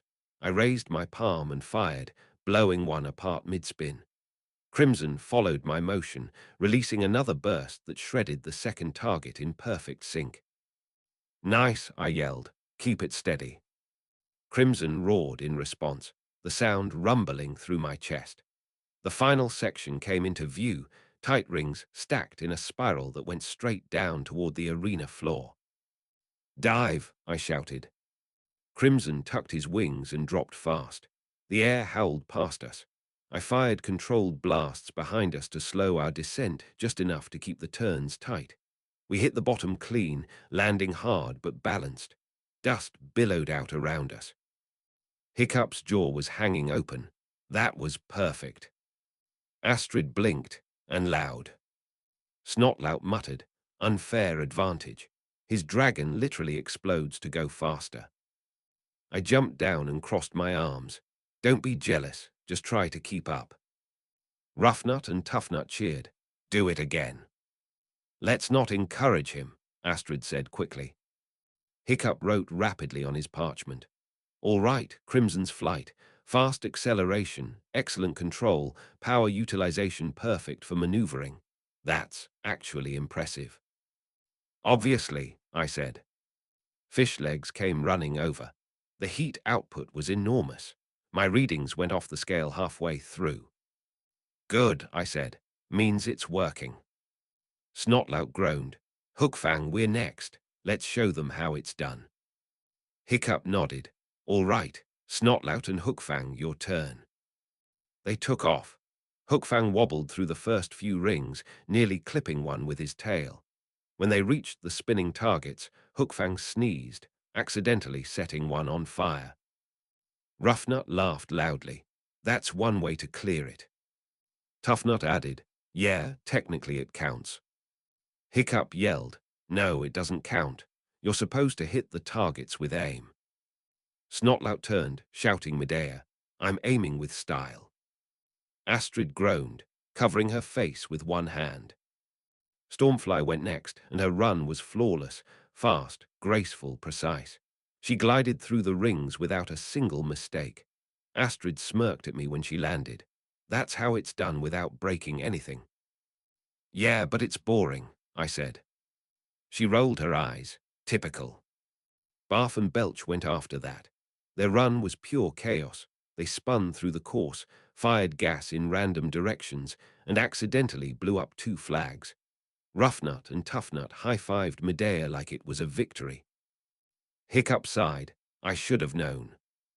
Meatlug went last, slow but steady, carefully gliding through each ring. Fishlegs shouted encouragement the entire time. When the dust finally settled, Hiccup called everyone back. He looked at his notes, then at me. All right. Crimson and Bakugou are officially top performers in the agility test. Toothless might match their speed, but Crimson's explosions give him the edge in precision turns. Astrid muttered, You mean chaos? Controlled chaos, I corrected. Hiccup chuckled. All right, fine, controlled chaos. Gobber clapped loudly. Well done, lads. The next time, maybe try not to shake the ground so much. Half the chickens flew off the coop when you blasted by. Crimson snorted. Hiccup held up his notes again. Okay, everyone, that's enough for today. We'll rebuild the damaged parts and add Crimson's obstacle designs to the next section of the book. Tomorrow, we test endurance runs. Roughnut raised her hand. Endurance, like flying until someone passes out. Exactly, Hiccup said. Toughnut grinned. Finally, a test that sounds dangerous. Astrid sighed. You're both impossible. Snotlout slumped over Hookfang. I vote we skip that one. Hiccup laughed lightly. Nice try. I crossed my arms. We'll crush that one too. Hiccup smiled. I don't doubt it. He rolled up the parchment and tucked it under his arm. The others began to scatter, Fishlegs heading to his hut to update his notebook, Astrid taking Stormfly toward the cliffs, and the twins trying to convince Gobber to let them build explosive rings. Crimson stretched beside me, the light from his scales fading as his body cooled. I patted his snout. Not bad today. He growled softly, his tail flicking once. Hiccup walked by, glancing over his notes. You know, Bakugou, you might have just helped us create the best training course Burke's ever had. I smirked. Of course I did. Astrid called from across the field. You're still impossible. Yeah, I shouted back, and I'm still better. She shook her head, but smiled. The dragons settled down as the sun began to dip, smoke from the forge mixed with the cool sea breeze. I sat against the fence, Crimson lying beside me, his breathing slow and steady. The arena was scorched again, but this time everyone seemed used to it. Hiccup walked past once more, muttering to himself about timing charts and wing angles. Toothless followed, tail swishing lazily. I smirked slightly, watching the last bit of sunlight catch Crimson's scales. He'd earned the break. Chapter 9. The Disappearing Dragons. The wind on Burke was sharper than usual, cold enough that every breath turned white, and frost was starting to creep up the corners of roofs. I stepped out from the stables, tugging my fur collar tighter around my neck. Crimson was lying in the snow just outside, eyes half open, steam rising from his nostrils every time he exhaled. He didn't seem bothered by the cold, but he hadn't been himself all morning. Usually when I stepped out, he'd lift his head, grumble, maybe flick a spark or two out of irritation. But now, nothing. His eyes followed me for a second, then slid closed again. His breathing was slow, too calm. Oi, I said, giving his flank a light kick. Don't start getting lazy on me. He didn't even grunt. He just gave this low rumble, like he couldn't be bothered. The air smelled like snow and salt. I looked around the village, dragons perched on houses, fences, even the fish drying racks, but something about them felt off too. Stormfly was quiet, tail wrapped around her legs. Hookfang was sleeping without smoke coming out of his nose. Toothless wasn't with Hiccup for once. I frowned. Weird. I started toward the arena. The snow crunched under my boots, and a few kids ran by dragging a sled. I could see smoke from Gobber's forge in the distance, but it was thinner than usual. When I got to the training field, everyone else was already there. Hiccup was pacing back and forth with his arms crossed, rubbing his hands together for warmth. Astrid was tightening Stormfly's saddle. Fishlegs had his notes half covered in frost, and Roughnut and Toughnut were throwing snowballs at Snotlout. "Morning," I said. Astrid glanced up. "You're late."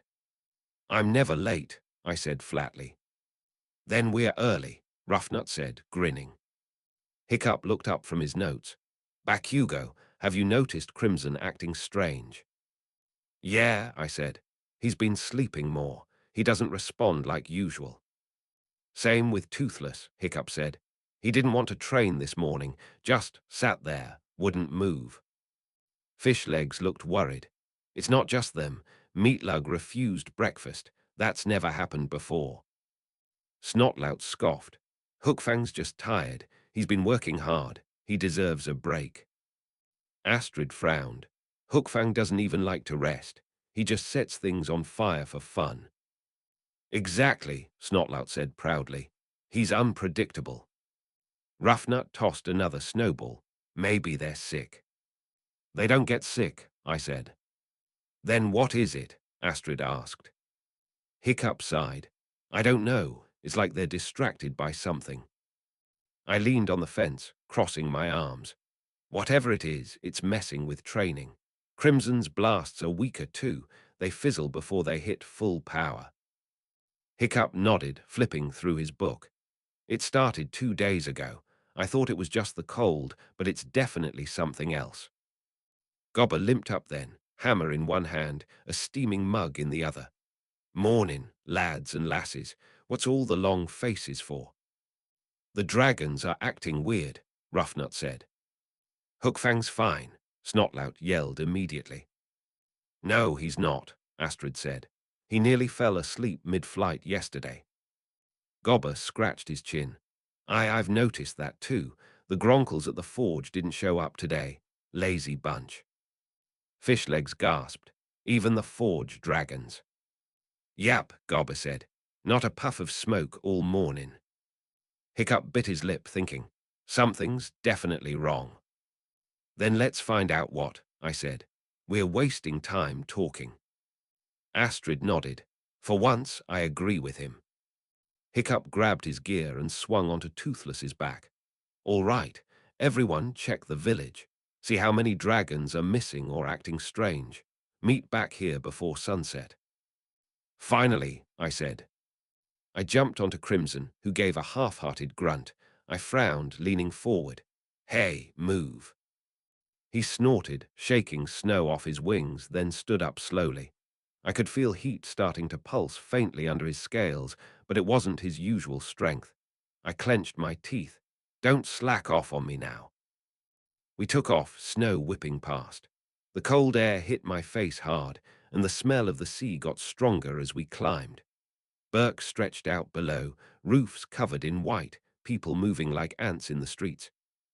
I looked down at the dragon roosts near the cliffs. Half of them were empty. Great. We circled the village for an hour, checking rooftops and docks. Most of the dragons were gone. The few that were left were sluggish, barely moving. Crimson's breathing started to pick up, his wings twitching unevenly. "Oi, what's your problem?" I shouted over the wind.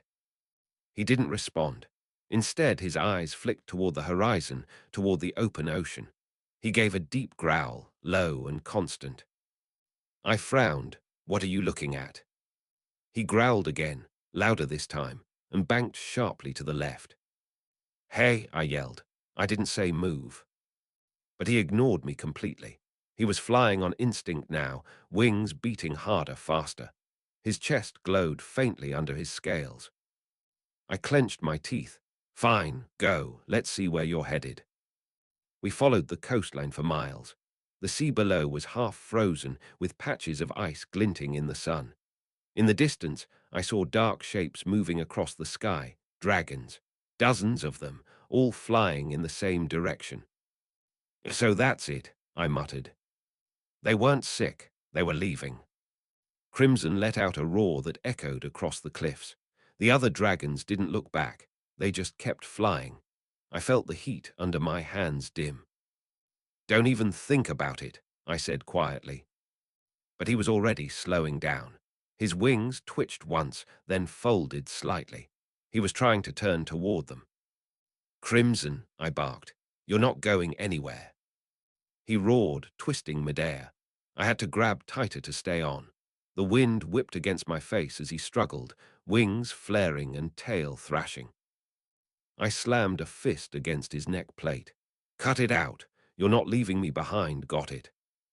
He froze mid-turn, wings beating unevenly, then let out a weak growl. His body trembled with the effort of stopping himself. I could feel the conflict in every tense movement.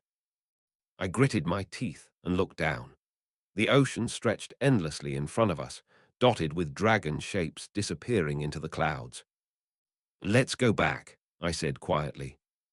Crimson hesitated, then slowly turned back toward Burke. His flight was slower now, his head hanging lower. By the time we returned, the sun was dipping low. The others were already waiting at the arena, their dragons either missing or restless. Astrid saw me first. "Did you find anything?" "Yeah," I said, jumping down. "They're leaving, all of them." Hiccup's eyes widened. "Leaving?" "They're flying out toward the ocean," I said. "Hundreds of them." Crimson almost went too. Fishlegs paled. "That explains why Meatlug disappeared an hour ago." Snotlout looked around nervously. "Wait, you mean they're all going, even Hookfang?" Astrid crossed her arms tightly. "He was gone when I checked the stables." Snotlout's voice cracked. "What? He wouldn't just leave me?" Roughnut frowned. "Barf and Belch are gone too." Toughnut nodded. "Didn't even say goodbye. Rude." Hiccup was silent for a moment, staring at Toothless. The Night Fury was pacing restlessly, tail twitching. "So it's not just one or two, it's all of them." "Yeah," I said. "Whatever's calling them, it's strong." Crimson nearly tore my arm off trying to follow. Hiccup knelt beside Toothless, rubbing his snout. "Hey, bud, you're not leaving too, right?" Toothless looked at him quietly, then turned his head toward the ocean. Astrid said softly, "They must be going somewhere important." Hiccup stood. "We need to find out where." "Good luck with that," I said. "You can't follow them in this cold. Half the sea's frozen already." He looked at me. "We have to try. We can't just let them go." "Yeah, we can," I said bluntly. "If they want to leave, they'll leave." Hiccup shook his head. "No, something's happening. We have to understand why." I looked down at Crimson, who was lying quietly in the snow again. His scales were dim. He didn't even react to the wind. My hands clenched. Hiccup turned to the group. "Tomorrow, we follow them. If we can figure out where they're going, maybe we can bring them back." Astrid nodded. "I'm with you." Fishlegs raised a hand weakly. "Me too. Meatlug wouldn't just vanish for no reason." Snotlout muttered. "Hookfang better have a good excuse." Roughnut and Toughnut grinned. "Road trip." I crossed my arms. "You're all insane, but fine, I'll go. Someone's got to keep you idiots from freezing to death." Hiccup smiled slightly. "Good, we'll leave at dawn." Crimson gave a low rumble beside me, still restless. I knelt and rested a hand on his snout. "You stay put tonight, got it?" He huffed softly, eyes half closing. Hiccup started walking back toward the forge, muttering about maps and supplies. The others followed, still talking. I stayed a while longer, the cold biting through my gloves. The snow around Crimson's claws had melted into steam. He was burning hotter than usual again, but not because of anger. It felt different. "Whatever's pulling you out there," I muttered, "you're not answering it without me." He gave a small growl in response, but his eyes didn't open. I stood brushing snow from my boots and looked out toward the sea. The horizon was dark, dotted with distant specks moving against the clouds. Chapter 10. Across the frozen sea. Snow came down harder overnight. By morning, Burke was white from the cliffs to the docks. The air was cold enough to sting my face when I stepped outside. My breath came out in white puffs. Crimson was half buried in snow, scales faintly glowing under the frost that covered him. I brushed his side with my glove and felt the heat radiating through. He blinked slowly, steam rising as the snow melted off his body. "Wake up," I said. "We're going." He groaned, the sound low and rough. His claws dug into the ground as he pushed himself up. The snow hissed around his legs. He looked toward the ocean again, like he was already expecting to leave. Hiccup was waiting at the edge of the village with Astrid and Fishlegs. Astrid had Stormfly's saddle slung over one shoulder, though the Nada wasn't there. Fishlegs looked miserable, clutching his notebook close to his chest. Toothless was standing beside Hiccup, tail twitching. "About time you showed up," Astrid said when she saw me. "Relax," I said. "It's freezing. Even dragons don't want to move in this." Hiccup smiled faintly, though he looked tired. "We've got everything ready. Stoik's letting us go as long as we don't go too far." I raised an eyebrow. "You really think we're gonna find them by staying close?" "I'd rather not lose anyone else," Hiccup said. Crimson snorted behind me, smoke puffing from his nostrils. The air shimmered from the heat. Astrid sighed. "We're really doing this, huh?" Fishlegs nodded nervously. "I still don't understand why they'd all leave at once. It doesn't make sense." "It doesn't have to make sense," I said. "We just need to find them." Hiccup pulled himself onto Toothless. "All right, let's go, stay close, and if you see anything, signal right away." Astrid climbed onto her empty saddle and gave him a dry look. "I'd love to, but my dragon's not here." "I know," Hiccup said quietly. "We'll find them, Astrid, I promise." She gave a small nod and stepped back as the rest of us mounted up. Crimson's claws sank into the snow before he pushed off the ground. The explosion that followed threw a spray of snow into the air. We shot up after Toothless, the cold biting through my coat. Burke grew smaller behind us until it disappeared into the white fog. The sky was grey and low, snow still falling in thick flakes.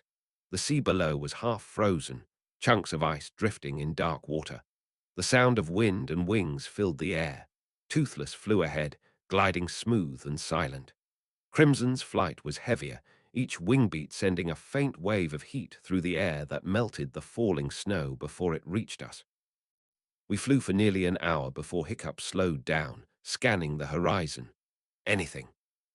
"Nothing," I said. Fishlegs shouted from behind us. No signs of dragons on my side either.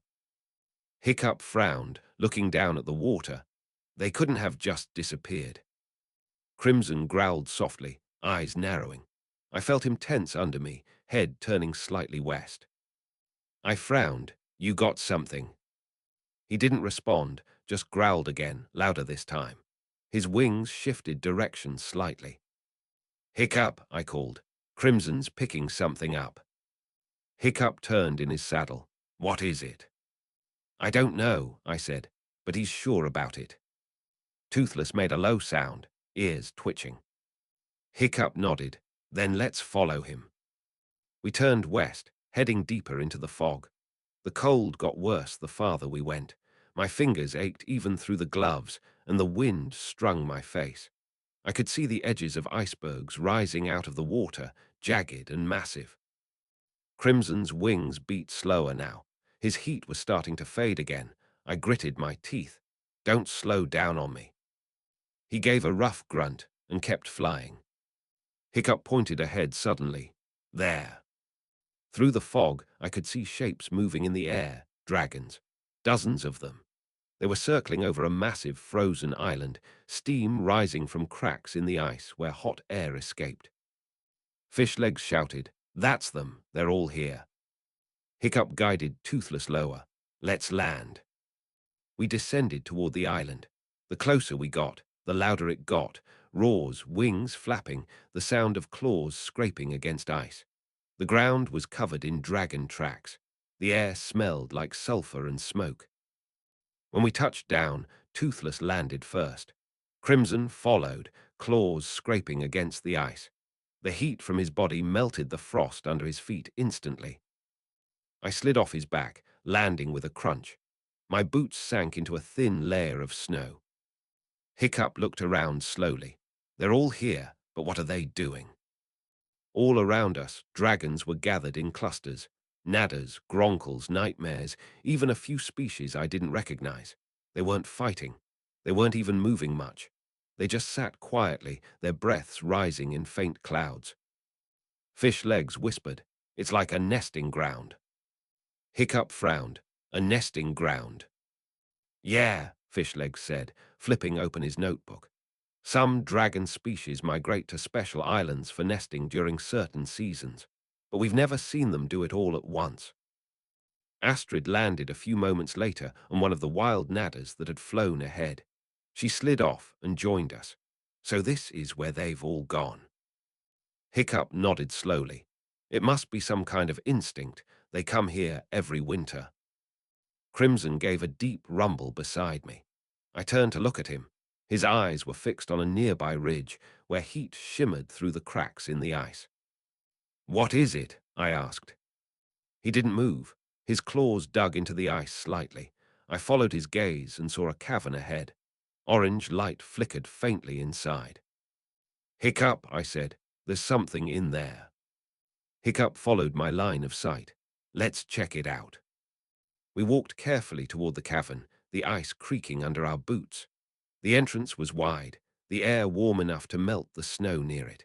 Inside, the light was stronger, lava vents glowing deep in the rock. Fish Legs gasped quietly. "It's a hatching ground." The walls were lined with dragon eggs, each one glowing faintly from the heat. Some were small, others huge. The sound of crackling fire and soft rumbling filled the air. Astrid knelt near one of the eggs. "They've been laying them for days." Hiccup nodded slowly. "That explains everything. The dragons left to protect their eggs." I crossed my arms. "So that's it. They didn't abandon Burke. They're just doing what they're supposed to." Hiccup smiled faintly. "Exactly." Crimson walked closer to the eggs, lowering his head. I watched him carefully. His scales glowed brighter from the heat. One of the eggs near him pulsed faintly, reacting to his warmth. Fish Legs was nearly shaking with excitement. "This is incredible. A real dragon nesting ground. The temperature here must be perfect for incubation." Astrid chuckled. "You're the only person who'd get excited about that." "I can't help it," he said. "This is history." Hiccup turned to me. "We should take notes, record everything. This could be the biggest discovery we've ever made." "Do it fast," I said. "The heat's messing with Crimson. He's getting restless." Hiccup nodded and started writing quickly. Astrid walked along the edge of the cavern, checking the different egg clusters. Fish Legs took rough sketches. I stayed near the entrance, watching the dragons outside. They were calm now, most of them lying down near the heat vents, tails curled protectively around their eggs. Hiccup looked up from his notes. "We should head back soon. Stoik's probably worried." "About time," I said. He smiled slightly. "You don't like long field trips, huh?" "I don't like wasting time," I said. "We found them. Mission S done." Astrid smirked. "You're just cold." I ignored her. We walked back out into the snow. The sky had cleared slightly, the clouds thinning to reveal faint light breaking through. Hiccup stopped to look around one more time. "They'll come back when the eggs hatch." Fish Legs nodded. "Makes sense. They always return home once nesting's over." Crimson let out a quiet huff beside me. His eyes were clearer now, focused again. The heat from the island must have burned off whatever restlessness he'd felt. Hiccup climbed onto Toothless and turned toward me. "Let's head back before the wind picks up." "Finally," I said. "Move it, Crimson." Crimson crouched low, wings spreading wide. The moment we took off, the air pressure changed. The cold hit again, biting at my face. Behind us, the dragons stayed put, thousands of them, quiet and still, guarding their eggs under the faint light. The flight back was rough. The wind was stronger now, and snow whipped hard enough to sting.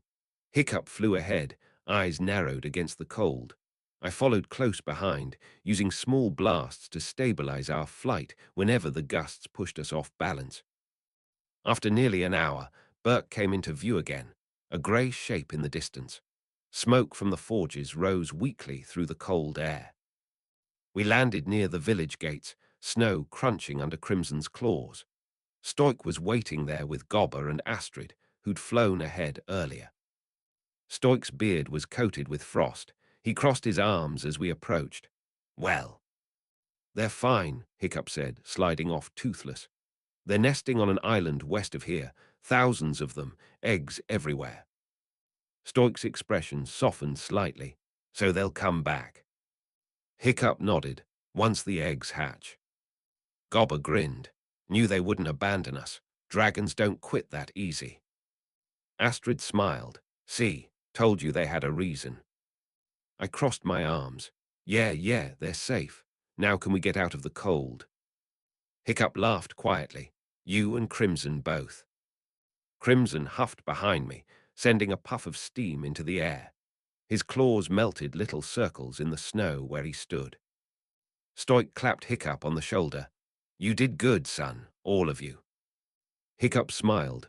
"Thanks, Dad." Stoik nodded toward Crimson.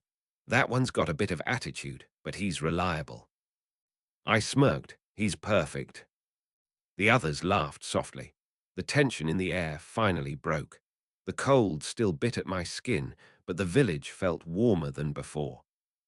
Crimson settled down beside me, tail curling in the snow. The faint glow of his scales flickered again, steady and calm this time. Chapter 11.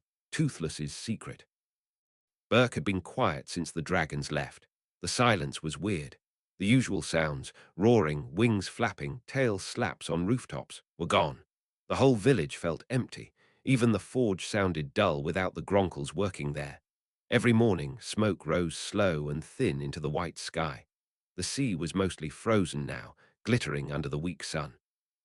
Crimson stayed with me instead of leaving. Hiccup said it was probably because he hadn't reached his own nesting instinct yet. I didn't care why. I was just glad he stayed. Still, even he'd been restless the past few days, pacing, heating up too fast, tail twitching every few minutes. That morning, I walked out of the stables and saw Toothless sitting near Hiccup's hut. He was staring out at the sea, tail fins flicking, shoulders tense. Hiccup was nowhere around. I walked over, boots crunching in the snow. "What's with you?" Toothless turned his head and looked at me. His eyes narrowed slightly. He didn't move or growl, just watched. Then he looked back at the ocean again. I frowned. "You waiting for something?" Crimson stepped out behind me, shaking snow off his wings. The heat from his scales melted the snow in a circle around him. He tilted his head at Toothless, rumbling softly. Toothless made a short clicking sound, then stood up. His tail twitched again, sharper this time. "Yeah, no," I said. "You're not running off too." Toothless ignored me and started walking toward the cliffs. I stepped in front of him. "Hey, I'm talking to you." He stared at me again.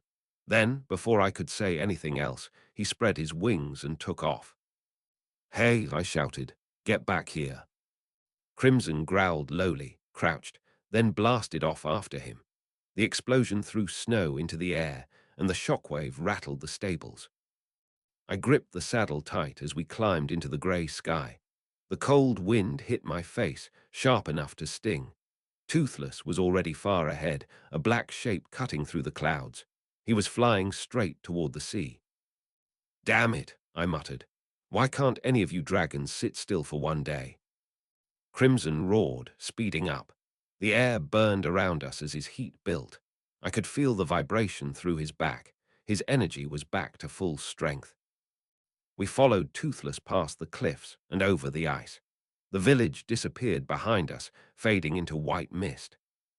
Toothless dipped low, weaving between chunks of frozen sea. His wing beats were steady, focused. He wasn't wandering. He was going somewhere specific. I clenched my jaw. "You're up to something, aren't you?" Crimson grunted, as if agreeing. After about 10 minutes, Toothless landed on a small, flat piece of land jutting from the ice. It was surrounded by steam vents and frozen spires. I recognized it immediately. It was close to the island where we'd found the nesting dragons. Toothless looked around, sniffing the air. Then he started digging through the snow with his claws. "What the hell are you doing?" I called, jumping off Crimson. He didn't react. He kept digging until he hit a patch of warm rock. Steam hissed up from cracks in the ground. Then he sat back and looked at it, tail curling around himself. Crimson landed behind me, claws scraping against the ice. He snorted, releasing a puff of smoke. I walked closer to Toothless. "You come all the way out here to sit on rocks." Toothless looked at me again, then flicked his tail. His gaze shifted toward the sky. I frowned. "What? You expect the others to come back today?" He blinked once, then turned back to the warm rock. His body language said everything. He was waiting. I crossed my arms. "You're really doing this every day, huh? Sitting out here freezing your tail off waiting for those idiots." Crimson rumbled behind me. The heat from him made the air shimmer slightly. Toothless ignored both of us. He lowered himself onto the rock and settled there, quiet. I sighed. "Fine, do what you want. But if Hiccup asks, I'm not lying for you." I climbed back onto Crimson. "Come on, let's tell Hiccup where his dragon ran off to again." We flew back through the fog. Burke came into view after a few minutes, smoke rising from the chimneys. The village looked smaller under the snow. Hiccup was in the forge when we landed. Gobber was hammering something that barely looked like it was holding together. Sparks flew everywhere. "Bakugou," Hiccup shouted when he saw me. "Where's Toothless?" I smirked. "Knew you'd ask that. He's out sitting on an island again. Looks like he's waiting for someone." Hiccup frowned.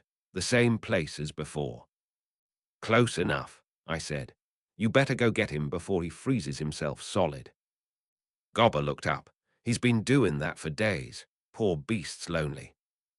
Hiccup sighed. "Yeah, he doesn't handle being apart from the others very well." I shrugged. "He's a dragon. He'll get over it." Hiccup shook his head. "No, he's different. I think he knows something the others don't." "Like what?" I asked. Hiccup wiped his hands on a cloth. "Maybe when they're coming back." I frowned. "You really think he can tell that?" "Maybe," Hiccup said quietly. "He's been restless since yesterday. I think it's close." Crimson snorted behind me, smoke curling around his head. Hiccup smiled faintly.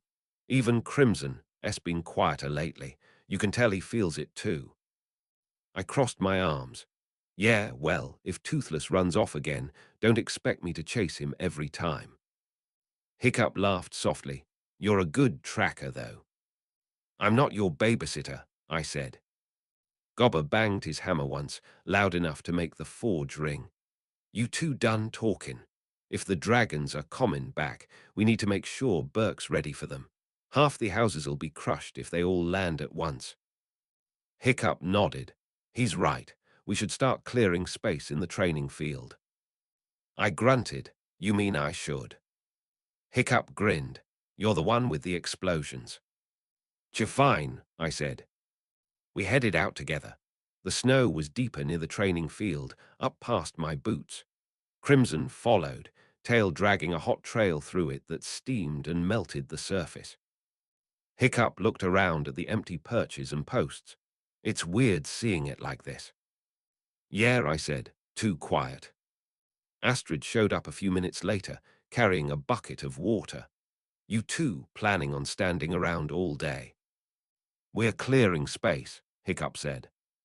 She raised an eyebrow. "How?" Hiccup pointed at me. I rolled my eyes. "You're lucky I don't charge for this." Astrid smirked. "You'd never stop talking about it if you did." "Shut it," I said. Crimson crouched low as I stretched my arms. I focused, palms open. Small sparks popped in the cold air. The first blast hit the snowbank hard, sending it flying in a wide arc that melted before hitting the ground. Steam filled the air for a few seconds. Fishlegs came running from the village, carrying his notebook as usual. Was that another explosion? Are you testing new blast pressure again? No, I said. I'm cleaning. Oh, he said, sounding disappointed. Astrid chuckled. Only you be sad about that. Fishlegs looked at Hiccup. Do you really think the dragons are coming back soon? I hope so, Hiccup said.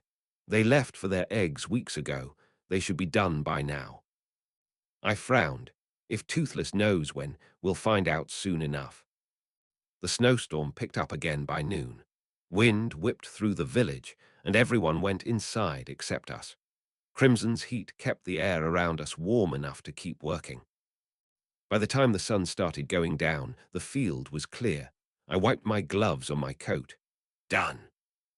Hiccup nodded, satisfied. Perfect. They'll have room to land now. Astrid crossed her arms. If they come back. They will, Hiccup said. They always do. I shrugged. If they don't, I'm not chasing them again. Sure you will, Astrid said. Wanna bet? I asked. She smirked. I'd win. I was about to answer when a sharp noise echoed across the cliffs. A roar. Not loud, but familiar. Everyone froze. Fishlegs gasped. Was that? Toothless came flying through the fog, roaring again. He circled the village once, tail flashing. Hiccup's face lit up instantly. Toothless. The night fury landed hard in front of us, shaking off snow. He looked straight at Hiccup and chirped excitedly. Hiccup ran forward, patting his snout. Hey, bud, you found them, didn't you? Toothless made a low trill and looked toward the ocean. Astrid smiled. Guess that answers that. I looked up. The horizon was darkening, but through the snow, faint shapes were moving, hundreds of them. Dragons, wings flapping in waves. Fishlegs shouted, They're back, they're really back. The sky filled with movement. Dragons of every kind poured through the clouds, roaring and calling to each other. Stormfly was among the first to land, diving straight for Astrid. Meatlug barreled down next, nearly knocking Fishlegs over. Hookfang dropped beside Snotlout, wings smoking. Roughnut and Toughnut's heads popped out from behind Barf and Belch as they laughed hysterically. Crimson roared once, loud and deep. The sound echoed off the cliffs. I smirked. About time you all showed up. Astrid laughed as Stormfly nuzzled her shoulder. Guess they missed us. Hiccup was grinning wide, hugging Toothless's neck. Told you they'd come back. Gobber stumbled out from the forge, eyes wide. Well, I'll be. Burke's got its dragons again. Stoik came running from the great hall, laughing as Anada swooped past him. Welcome home. The whole village came alive. Laughter roars, the crash of wings on rooftops. It was chaos again, but good chaos. Crimson shook the snow off his wings and crouched low beside me.